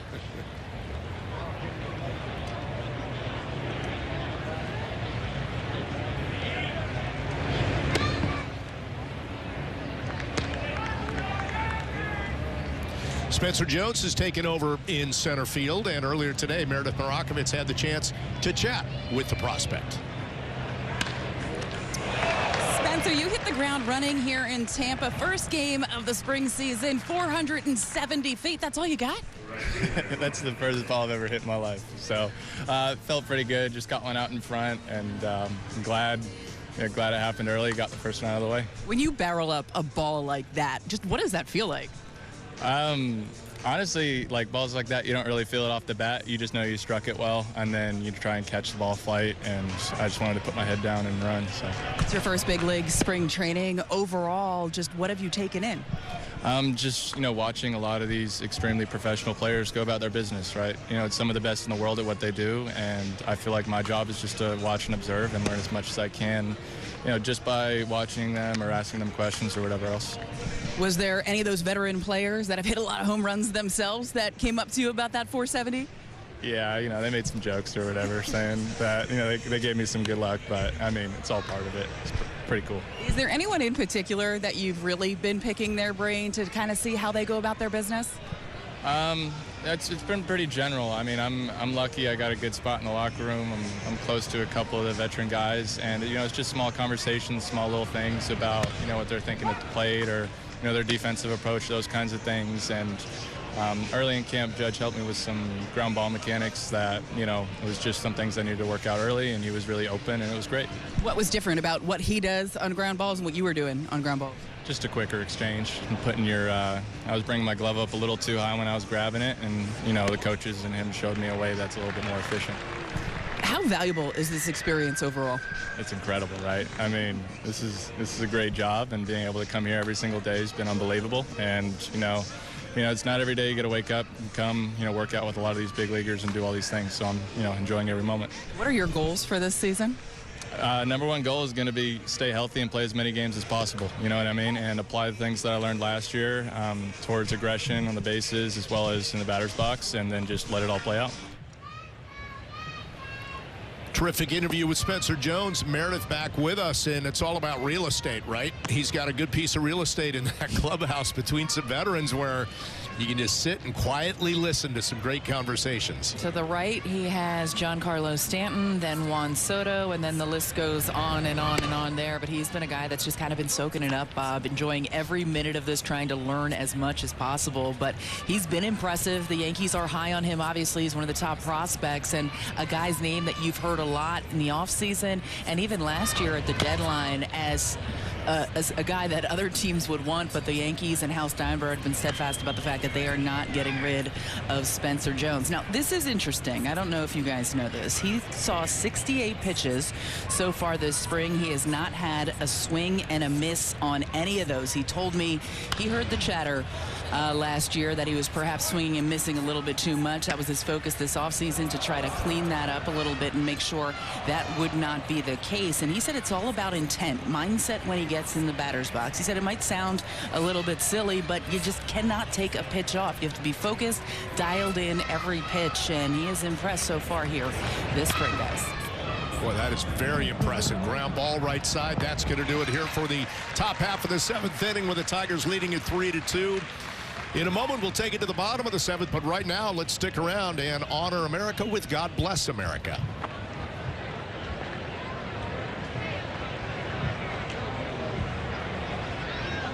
Ladies and gentlemen, the New York Yankees today are recognizing all the brave men and women of our armed forces.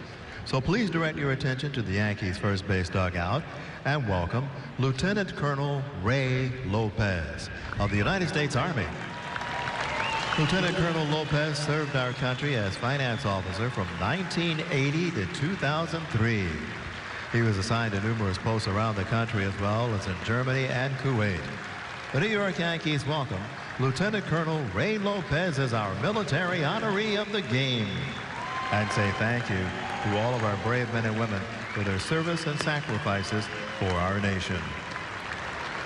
Now, ladies and gentlemen, at this time, we ask you to remain standing, remove your caps for the playing of God Bless America.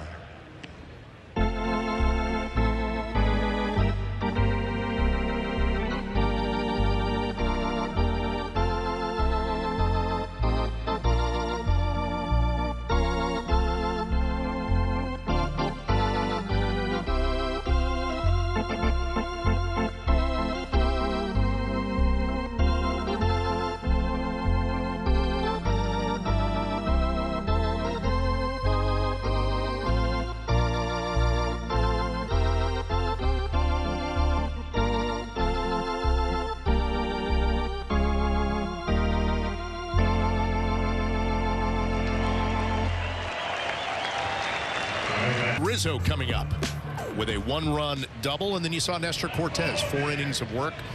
So we stand 3-2 as we go to the bottom of the 7th. And Nelly, I just want to go back to Cortez, and again, you're down 3-2. I get that it's not all about wins and losses in spring, but you look for those good signs, and I thought Cortez and the way he pitched today was one of those. It's a really good rhythm on the mound. He got the ball and he's right back up on the rubber, so that means you're feeling good as a starter. Your shoulder's feeling good. The cutter had some good life to it. I like the hesitation. We talked about that as one of the scouting report goals.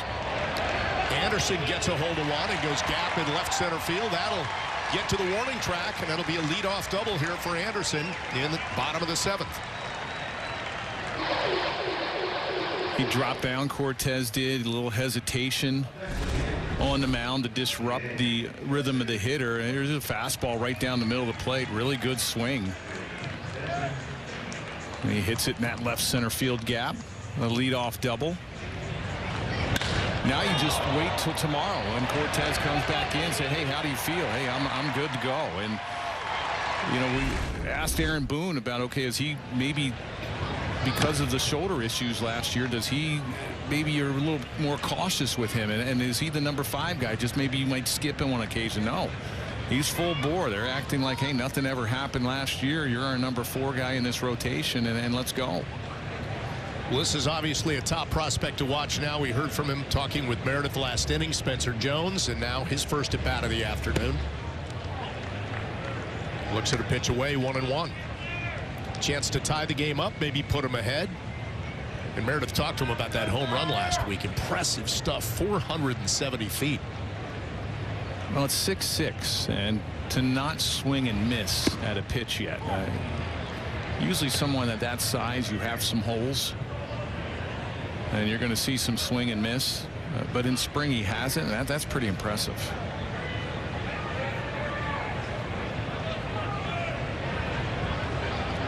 Looking at a 1-2 pitch from Jones with a man on second. Nobody out, the bottom of the 7th. And Jones looking at a pitch outside. Not sure he was buying that one. Sonia's been giving that outside part of the plate about 2 or 3 inches, and that was probably outside and possibly up. You know, during the season, you'll see that rectangle strike zone on the screen, and spring you usually don't have that. Man on second, 1 away. And that ball hitting the batter. They pinch hit for Jeter Downs.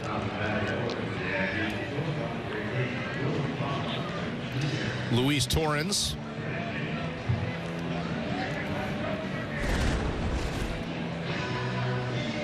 That looks like it just grazed him, Nelly. Yeah, this is you got to play it off a little bit better. You stick that. You got that elbow pad on there. It's a little weak little curve ball. Just stick it out there. I'll take my base. George Lombard Jr.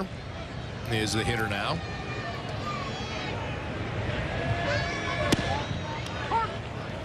Breaking ball up and in the zone, though. Strike 1.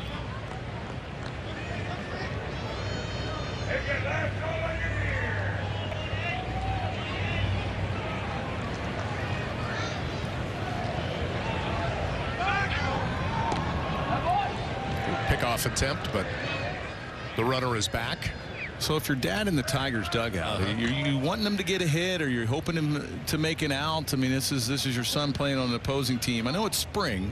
Maybe just a bunt to load the bases. For him? How about that? You raise the hands if he gets a base in. 0-1 pitch, misses inside, 1-1. You're hoping he doesn't get hit. Let's start there. Yeah, you don't want that. There you go.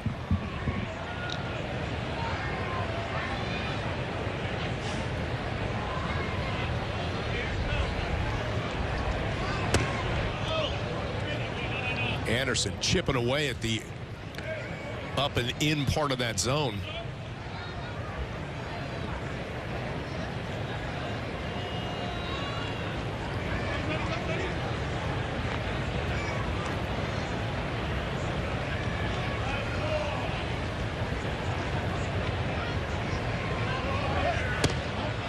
Two-one pitch misses, runner broke, and that's going to be an out. Right there, Anderson thrown out trying to steal third. Yeah, I know you want to be aggressive and try to get in scoring position. He does have a pretty good jump, but it's a pitch up in the zone, so it's a little bit easier for the catcher, Dingler, to throw the ball to third. And there's that new rule coming into play. You can't block the base. You see last year a lot of the middle infielders, even the first baseman, they'll block that base to try to get an out easier. You can't block the base until you get the ball, and then you can put that knee down. Still a chance to cash in for Lombard Jr. 3-2 pitch, man on second, 2 away. And looks at a ball inside. So the Yanks staying alive here in the 7th.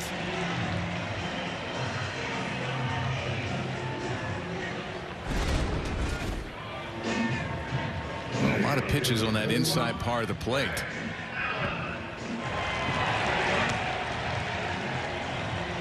So that's kind of a fair push, Might right? be the best case, right? Yeah, your son draws the walk. Brings up Greg Allen. Runners at first and second, 2 away, and a chopper foul. I'd imagine Dad doesn't get a whole lot of opportunities to see his son play. It's just, hey, let's talk on the phone after the game. And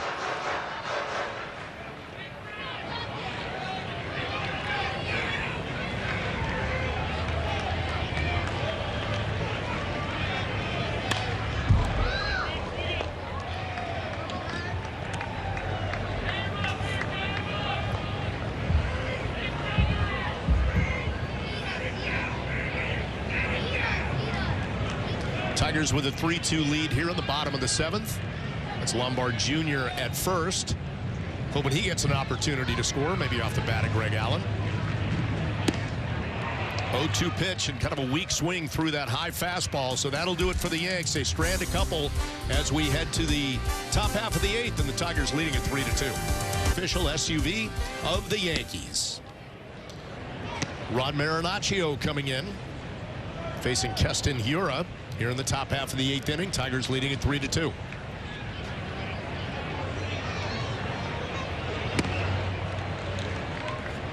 Good crisp fastball at 93.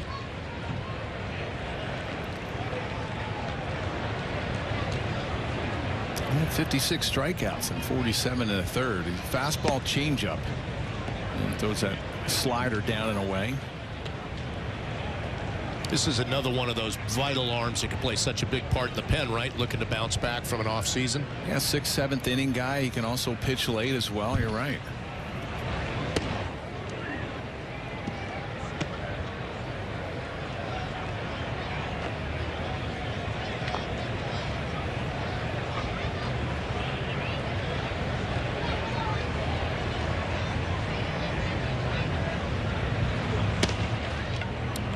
Misses way outside. Leadoff walk to Hiura here in the 8th.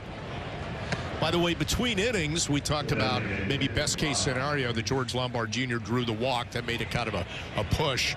They were having a little fun with each other. Was there some coaching going on there? Was he breaking down the at bat? Well, inside information maybe before the game. Hey, what do these guys throw? What are they going to try to do to me? Do you think Dad's trying to distract him at all? Absolutely. Yeah. Biel Madris facing Marinaccio. Nobody away here in the 8th.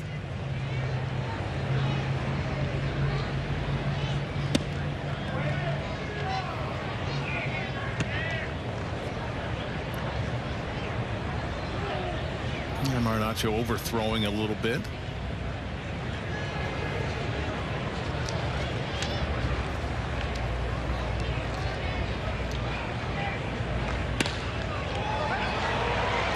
To the right side, base hit. And Greg Allen trying to keep the guy from advancing to third. He gets there, though, so it's going to be first and third here in the top of the 8th. Nobody away. Well, tickets for all 2024 Yankees home games are on sale at Yankees.com. This season's home schedule includes some great promotional giveaways and is highlighted by interleague games against the Dodgers, Braves, and Cardinals, as well as the annual Subway Series against the Mets. For more information and to get your 2024 Yankees tickets, visit Yankees.com today. Look at that picture. Aaron Judge means business. Just buy the tickets. That's it. You don't want to look at him when you're on the mound. If he's looking like that. That's it. Just come watch the show. It's a lot of damage in that face to be done. By the, not damaged on the face. We knew you meant it in a good way. That look means he's going to do a lot of damage. Yes. And hoping his teammates can try and do some damage here and limit the damage in a 3-2 game. As Ryan Kreidler steps up. Rod Marinaccio has not looked sharp so far. Gets bad. So good swing and a miss or a bad swing and a miss right there. Yeah, that was a bad. You're yeah. guessing fastball, and you're guessing that it's out over the plate and in, and that was just something up, and he tried to hold his swing, and Kreidler couldn't hold up. And Marinaccio was just a little quick. He's a little fast. He's not staying back over the rubber, then exploding with the arm.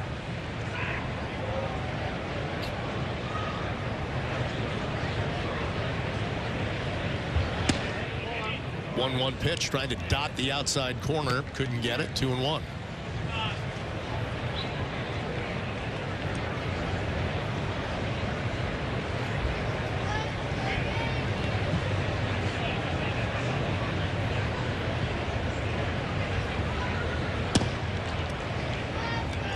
It's really a good breaking ball, trying to get Kreidler there.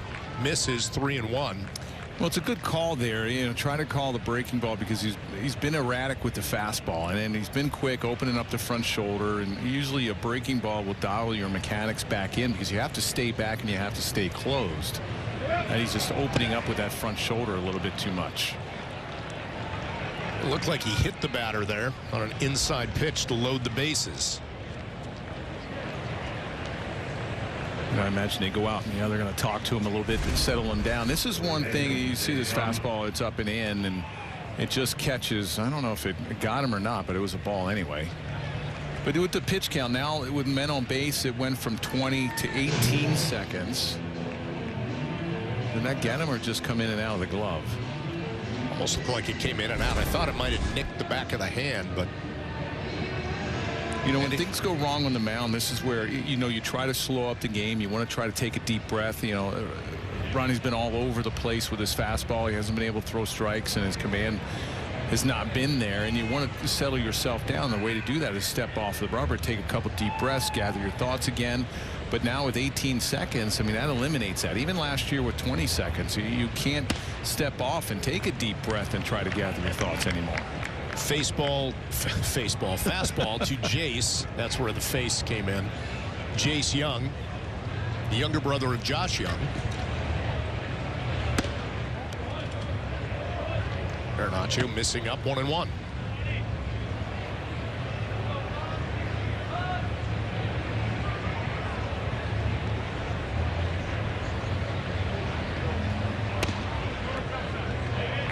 Drop a little change in there and misses. 2-1.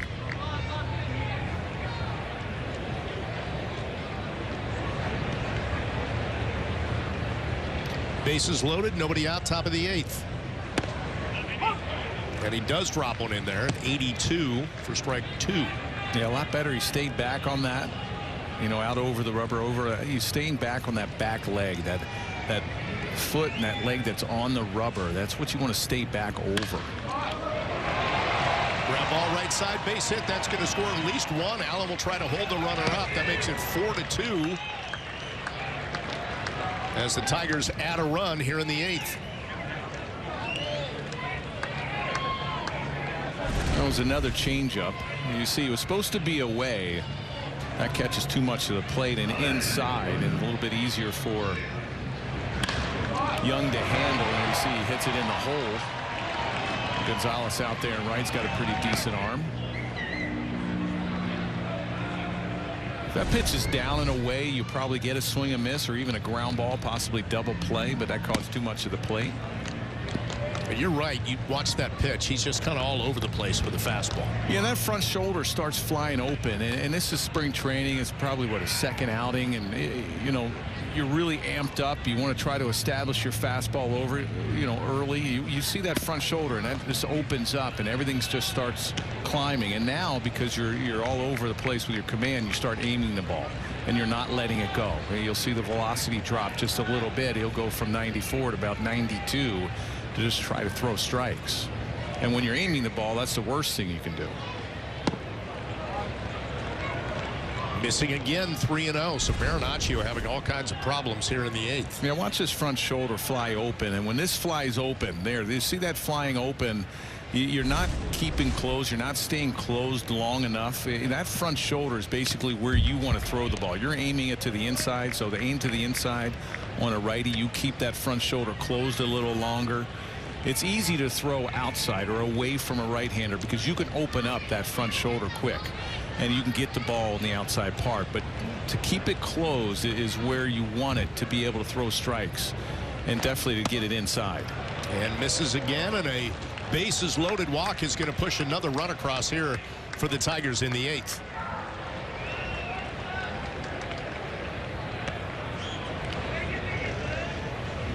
And it looks like it might be it for Marinaccio. 23 pitches. Aaron Boone will take the ball from him in a 5-2 game. More coming up here in the top of the 8th. Stay with us. Jeff Nelson, Meredith Marakovitz with you this afternoon, as the Yankees and Tigers are in the 8th inning at George M. Steinbrenner Field, and it was not a good top of the 8th for Ron Marinaccio. 2 walks, couple of hits, and a hit by pitch. So the Tigers have pushed across 2 runs, and now it's left up to Jack Neely to try and get some outs and limit some damage. Yeah, good numbers between A-ball and Double-A. Look, 100 strikeouts and with 60 innings, and he's got some good stuff. It's 11th round pick out of Ohio State in 2021. This is Buddy Kennedy.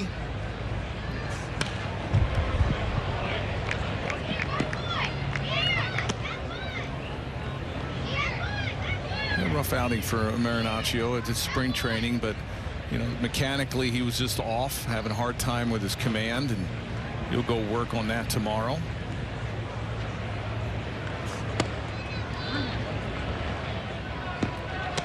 Pitch missing inside 3-1. So the pitchers this inning, and so far Neely's had a hard time. Tall guy, very upright when he throws.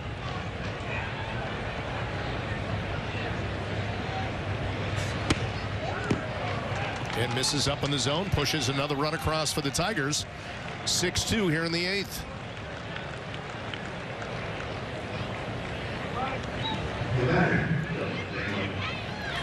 Well, this is where managers age about 10 years, and the gray hair starts popping out right away when the free passes start getting handed out. This is where they say just put the ball in play, let the defense do the work. Brad, get some outs behind you. The coach comes up out in the zone and says, hey, throw strikes, and you say, well, what do you think I'm trying to do?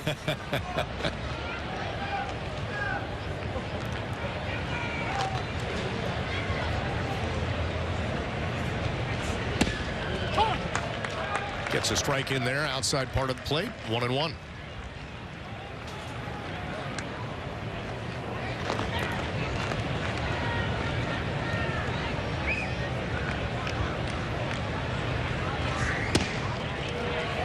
So the off-speed stuff paying some dividends for him, as the fastball, he wasn't quite able to get it across, missing up in the zone, but slowed it down a little bit with those 2 pitches. And you mentioned him being upright, and for a tall guy, you want to really get extended and get over that front leg.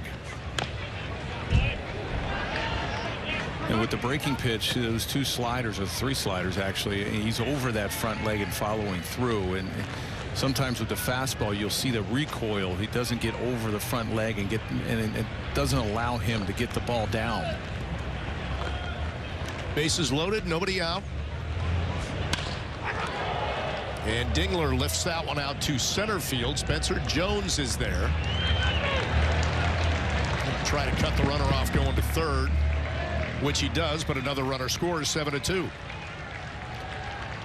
Well, fans, the countdown to opening day is on. Mark the date and clear your calendar for Thursday, March 28th, as the Yankees kick off the regular season on the road with a marquee matchup against the Houston Astros. Watch Aaron Judge, Garrett Cole, and the exciting debut of Juan Soto with complete coverage beginning at 3 p.m. on Yes and the Yes app.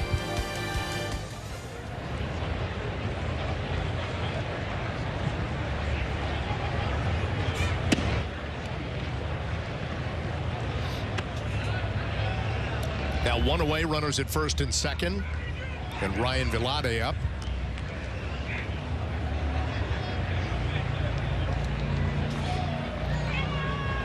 Vilade is actually the pronunciation. Not only do they screw with you with all the substitutions, you know, you have different They throw in some names you can't say. To be fair, I could have checked that first. 7-2 ball game. Tigers lead it. They've pushed 4 across here in the 8th. Well, just some erratic pitching overall by the Yankees. Marinaccio and now Neely, who's behind 3-0 to Vilade.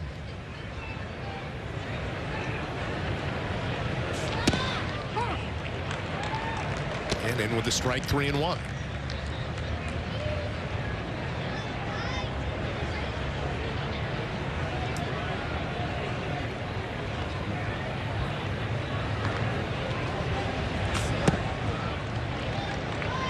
And another miss and another walk.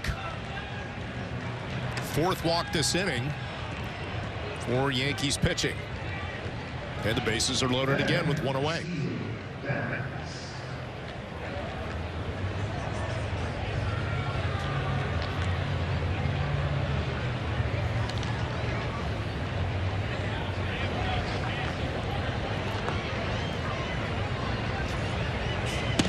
Winsell Perez is the hitter, and Neely comes in with a strike.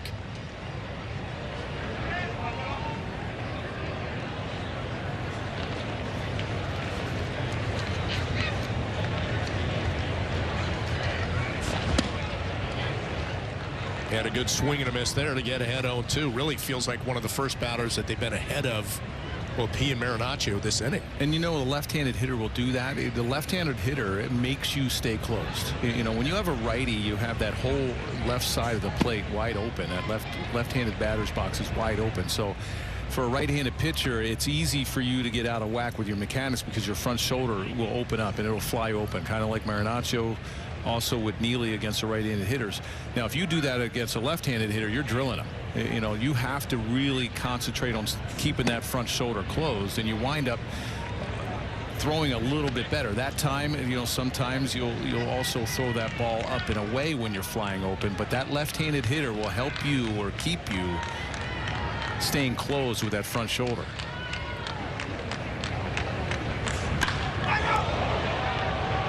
And well struck out to right, but well foul. This copyrighted telecast is presented by authority of the New York Yankees and may not be reproduced or retransmitted in any form, and the accounts and descriptions of this game may not be disseminated without the expressed written consent of the New York Yankees.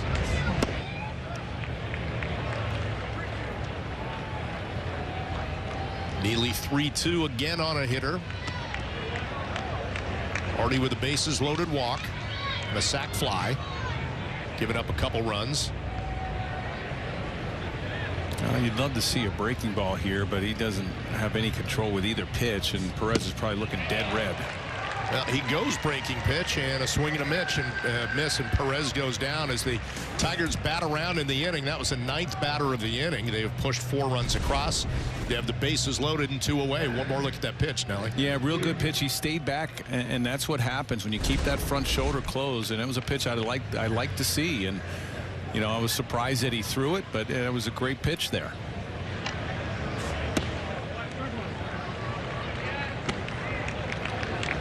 Back to Keston Hiura. Good work in the minors last year. A .311 hitter, 23 home runs.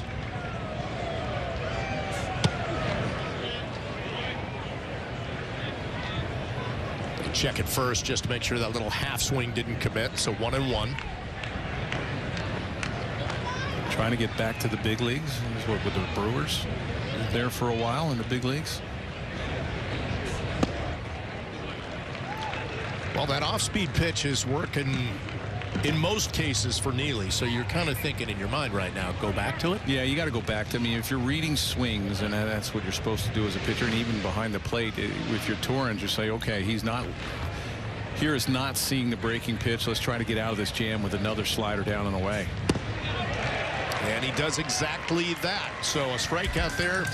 But the Tigers send 10 men to the plate, score 4 runs. We'll go to the bottom of the 8th. What stood out to you about your stuff? Yeah, how good I felt. Honestly, today on a hot day, to just go out there, sweat a little bit, and feel your body out and make sure that everything's fine was kind of the key for me. obviously I'm on a 6th day, so obviously the extra day helps. But being out there and be able to go 4, I had originally 3 to 54 pitches, I want to say, and like you said, other than that home run, everything was cruising. I felt like I was throwing a lot of strikes and I was commanding a lot of pitches. The one big thing you've talked about last year, recovery just wasn't there. You just didn't feel good after you threw. How has the recovery been this spring after your first start, now after this start as well? Well, yeah. You don't know yet after this start.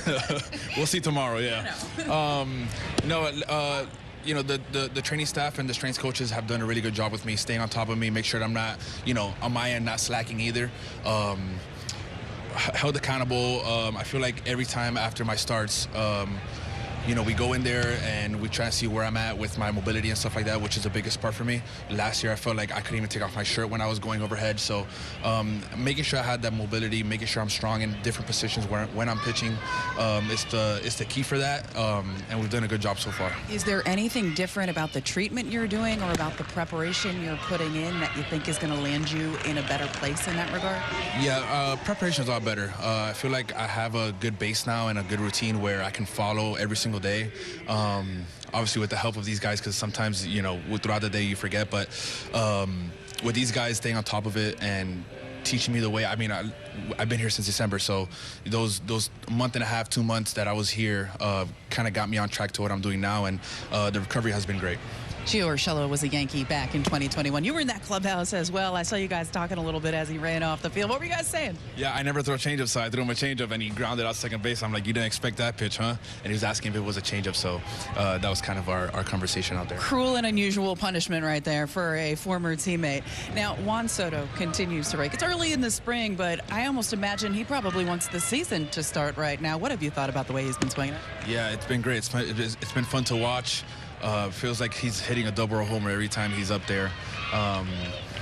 You know, it's impressive what he's doing. He's so young. It feels like he's been in the league for 10+ years, but you know, he's so young still, and he's doing it. So obviously he's one of the best players in the league, and I'm happy he's on our side. I was just going to ask, even more fun to watch when you know you don't have to face him this year? Definitely. I mean, I faced him in live VPs, and I never want to do that again. Nestor, thanks for the time. Enjoy the rest of your Sunday. Thank you so much. Send it back up to you. Meredith, thank you for that. That's got to be a good thing, right? You're thinking, okay, this guy's lighting me up in live BP. And I'm glad he's on the same side. Right. Absolutely. You know, he started talking about his arm strength and, you know, him being held accountable and the trainers, you know, doing everything he can to try to not get on him, but to keep him keeping that shoulder strong, and that's where you make, I mean, when you're a pitcher, you make your money with your arm. I mean, you need a strong lower half, obviously, you know, the weightlifting, the running, but you make your money with your arm, and for a pitcher, you have to know ways to keep that strong. And yes, it's Groundhog Day every single day when you come to the park, but that's such a key to be able to do arm exercises, and it's not heavy lifting. It's just little dumbbells that you're doing different things to keep that shoulder strong, whether it's you know, they have this thing called the body blade where they hold it and you kind of shake it. But anything you can do, it just prolongs your career, prolongs your season. Strikeout of Bryce there, looking with a runner on first and one away. In a lot of ways, you shouldn't forget to be doing that. I know it's tough to. Oh, here we go. It's a really good slider from Sweet, and that's what he throws: fastball, slider, change, and fastball about 92, 93. This was Seattle and Oakland last year. Most of it in the minor leagues. But for a starter, it's a little bit easier because you're pitching one every 5 days, and you look at them and they all have their routine about what their side day is and when they run, and maybe that fourth day, the day before their start, maybe they cut back a little bit, but there's so much time that they can do and spend strengthening that shoulder, whether, you know, even playing long toss. You know, long toss, you don't see a lot of teams do it or a lot of pitchers do it anymore, but it's always a good tool to strengthen that shoulder, air it out a little bit, especially after your start. You see a lot of guys would do it right after the start, go the next day, and they'd be playing almost line to line long toss, just to get the adhesions out, and get that arm and that shoulder feeling strong again. Josh Breaux is the batter with one away. Got a runner on first. And I want to go back to what you said. It kind of jumped out at me when he talked about accountability.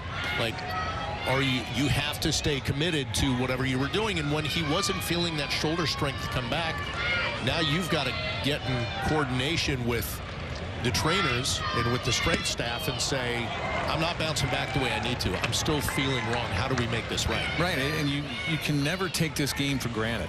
You can't go out there and say, oh, I don't need to work out anymore. Or, my shoulder's fine. I don't need to do anything to keep it strong. It's a long season. You're expected to throw 30 to 33, 35 starts a season and get up around the 200 inning mark. And in order to do that, you have to keep your body strong, and the most important is that elbow and is that shoulder. 2 away here in the bottom of the 8th. 7-2 Tigers lead it. Josh Van Meter is the batter. I feel like that's what you mentioned this. Now he got back to a little bit of the funky stuff today. When you're only able to make 12 starts, you're not feeling the confident self that you are. You can't basically do that stuff. Maybe in his mind he was like, I can do it when I'm an all-star and I'm making 35 starts a year. And it's effective for me, but I can't even be effective. Why would I be throwing that stuff into the mix? Oh, right, and then he mentioning that he couldn't even take off his shirt, or his shoulder hurt when he started taking off his shirt. So that probably had a lot to do with it as well, as the little hesitation, the sidearm delivery. You didn't see that. If he did last year, very few times. That's something that I think is a huge advantage for him to be able to do that, and we saw that today in his outing. 2-1 pitch to Van Meter. And that evens the count at 2-2.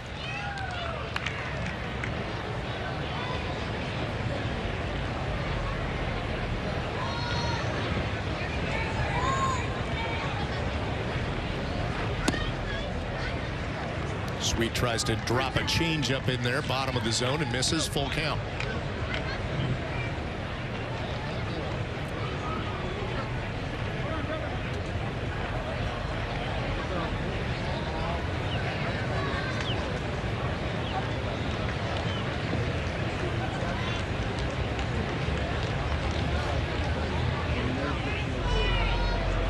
Three-2 pitch on the way and misses, and it's a walk for Van Meter. Yanks have 2 aboard. A Wednesday on Yes. Catch the next spring training game from Steinbrenner Field as the Yankees take on the Tampa Bay Rays. Coverage starts at 1 o'clock on Yes and the Yes app. Your home for Yankees baseball. Don't miss a pitch if you're a worker on the go. Stream the game live on the Yes app. And remember, if you get Yes on TV, then you get the Yes app for free. Territorial restrictions apply.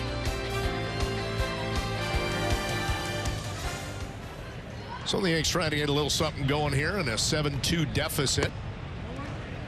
The batter is Jones with 2 aboard and 2 away. Well, the game had a really good pace all the way up to about the 8th inning. It did.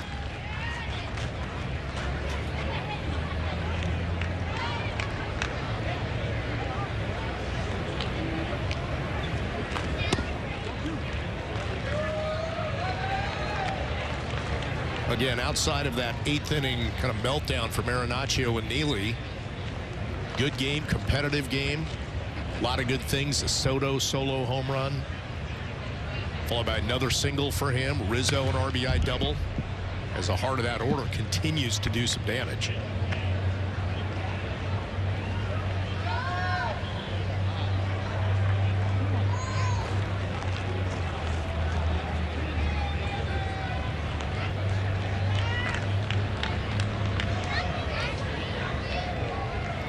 One pitch and fouled away by Jones. 2-2.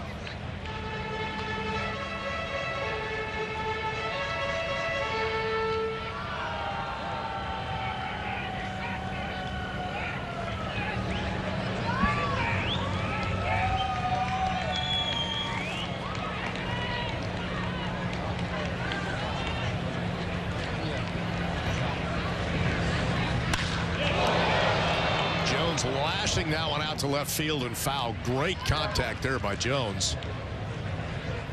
Brought the crowd to life a little bit. It did. It brought me back to life too. I thought that fastball, I thought maybe that might get out. 2-2 fastball up around the letters. I thought we had a coffee on the way for you. Coming somewhere. Now you can see why the managers get frustrated when there's nothing but walk after walk. And a little off-speed gets Jones to get out in front of it, pop it up to short, and that'll do it. So the Yanks with a little bit of a threat, couple aboard. But that's it as we go to the top of the ninth. 7-2, Tigers lead it. Great to have you with us this afternoon here on Yes and the Yes app as we head to the top half of the ninth inning. The Tigers on the strength of a 4-run eighth, leading at 7-2. New pitcher for the Yanks, Joey Gerber, has come in.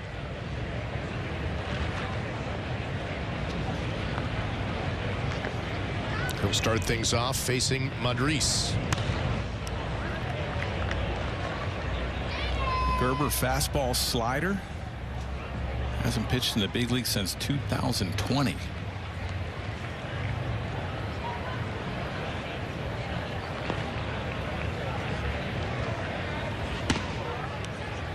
Just trying to show some control and maintain some order, unlike the last inning when Marinaccio and Neely had problems doing that. And he is really funky with his windup. I mean, he's really quick. That leg kick is quick, and you watch that arm get out of the glove. Short arms the ball. That ball goes right up by his ear. That's more of a thing now, isn't it, for some of these pitchers who've had injuries? That short arm, it always used to be that elongate, pronate, and just not the same anymore for certain guys. You watch, he brings that ball out of the glove and goes right up to his ear.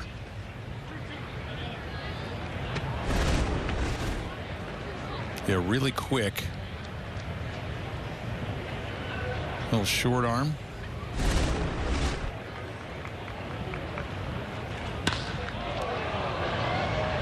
And sent out to right center field and deep. And Spencer Jones tracking, and he's got it. A step in front of the wall, one away. Nice play by Spencer Jones.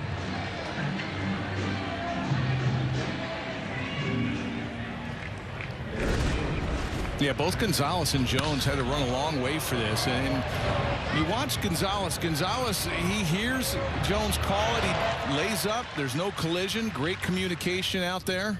Really nice catch up against the wall. It's the little things, isn't it? Spring training, just communicate, make sure, especially late in the game, kind of a danger zone like that. These two guys have not played together. You know, Gonzalez was with Cleveland last year, Jones in the minor leagues, so a real good communication between the right fielder and the center fielder. Gerber against Kreidler, misses up 2-0. It's a long way for a guy 6'6". And Judge, what, 6'7", 6'8" out there. So a couple big center fielders that the Yankees have. I always look at those little things sometimes. I noticed out in the center field, he's got the Rawlings glove with the finger hole, the fast pack, but he doesn't put the finger outside. Just one of those dumb little things I pay attention to. You see a lot of that with the outfielders. Sometimes they won't do it because if they dive and all of a sudden that finger might reach the wrist if it gets outside. That's like a pitcher's glove. You usually don't see that kind of glove in an outfielder. One out walk to Josh Young, or Jace Young rather.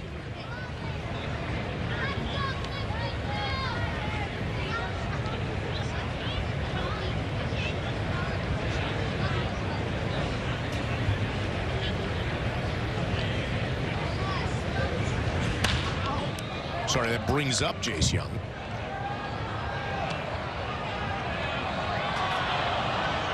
Spent time at single and double A last year. 28 homers, 82 runs batted in.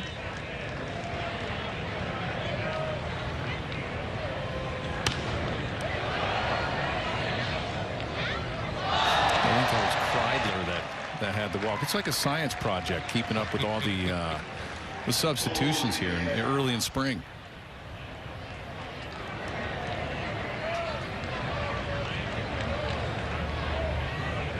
The score sheet's never really clean when you do a spring game. No, I mean, they ruined our score sheet with the Tigers batting around in the 8th or 7th inning or 8th inning. Well, my day got started off with a bang when I filled out the lineup thinking, oh, I'm going to get a jump on this, right? And Alex Verdugo got scratched. So had to blow that one up.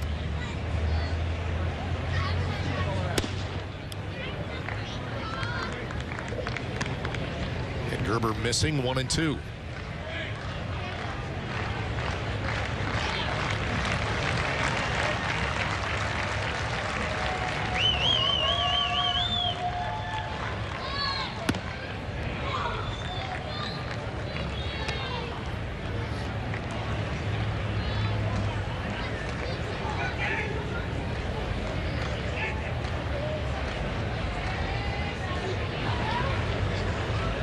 Two pitch.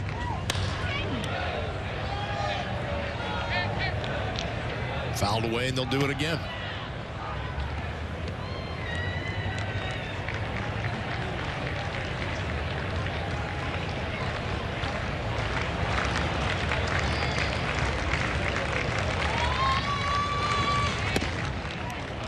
Gerber misses away, 3 and 2.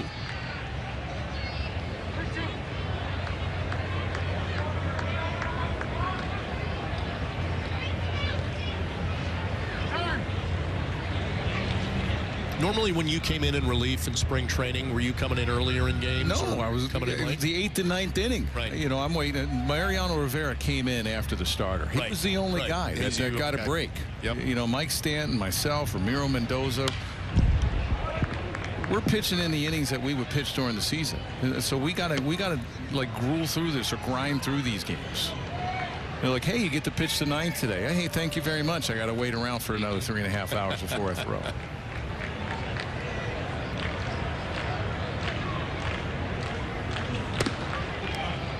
Gerber misses up, and another walk in the inning. 2 straight walks.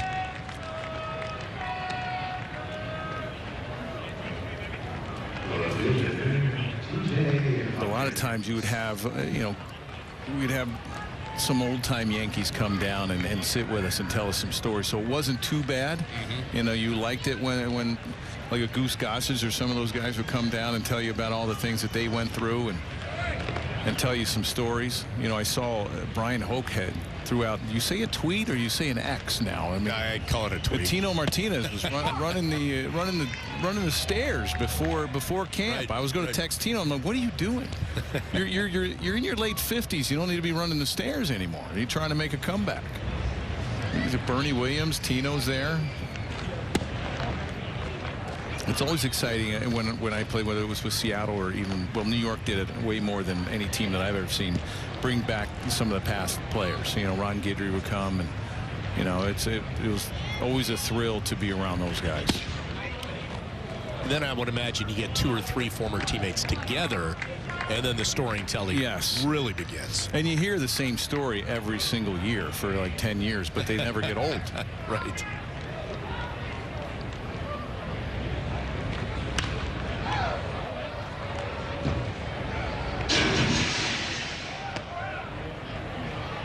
Gerber's fastball clicking at about 93, 94.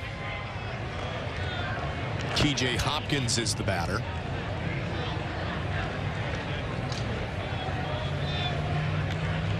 He's looking for something good here. A little ground ball, maybe get a double play. Instead, he misses, and another full count. Or maybe a little help from the home plate umpire.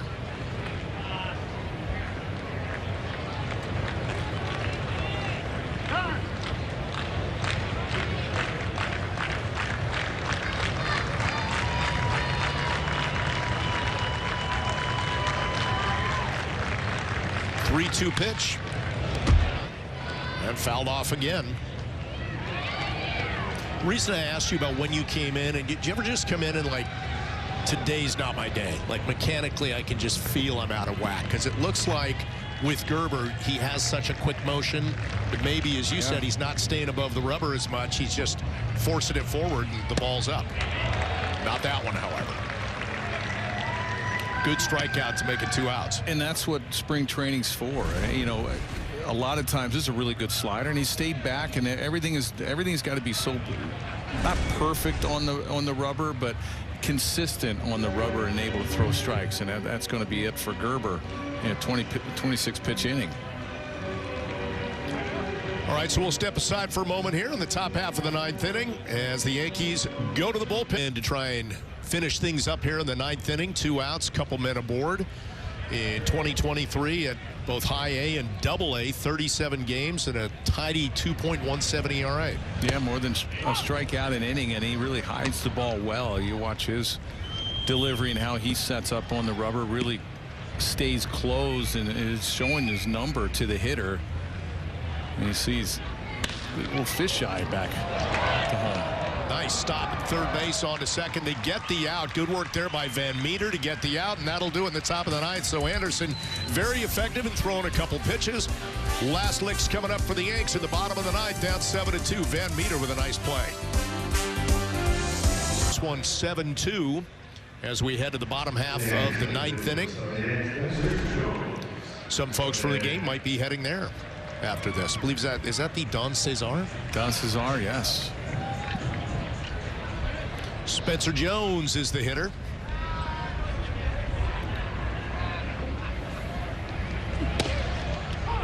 Yanks trailing at 7-2. Tigers had a 4-run top of the 8th inning. Sent 10 men to the plate.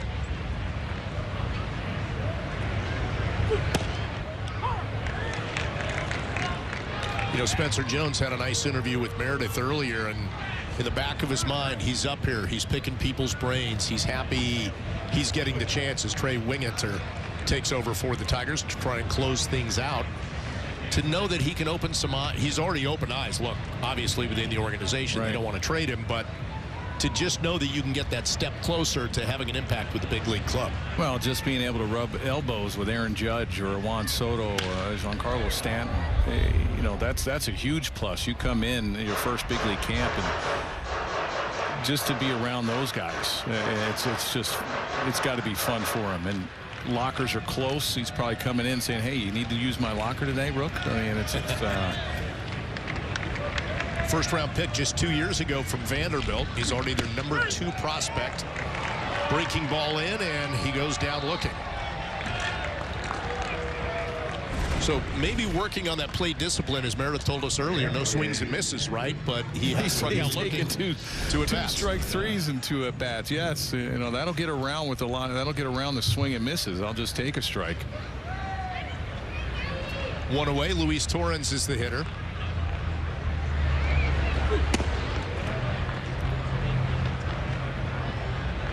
Wingenter letting it fly at 97. He was with the Padres or Detroit last year, and then with the Padres back in 18 and 19. Had a long time off with some injuries. And fastball slider, mid-90s fastball.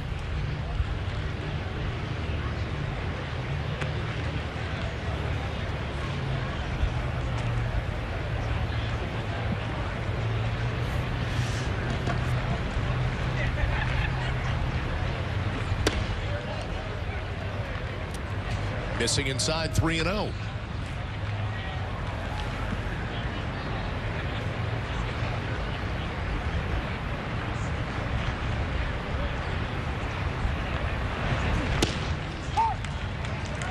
And just crackles a fastball in there to get it to 3-1.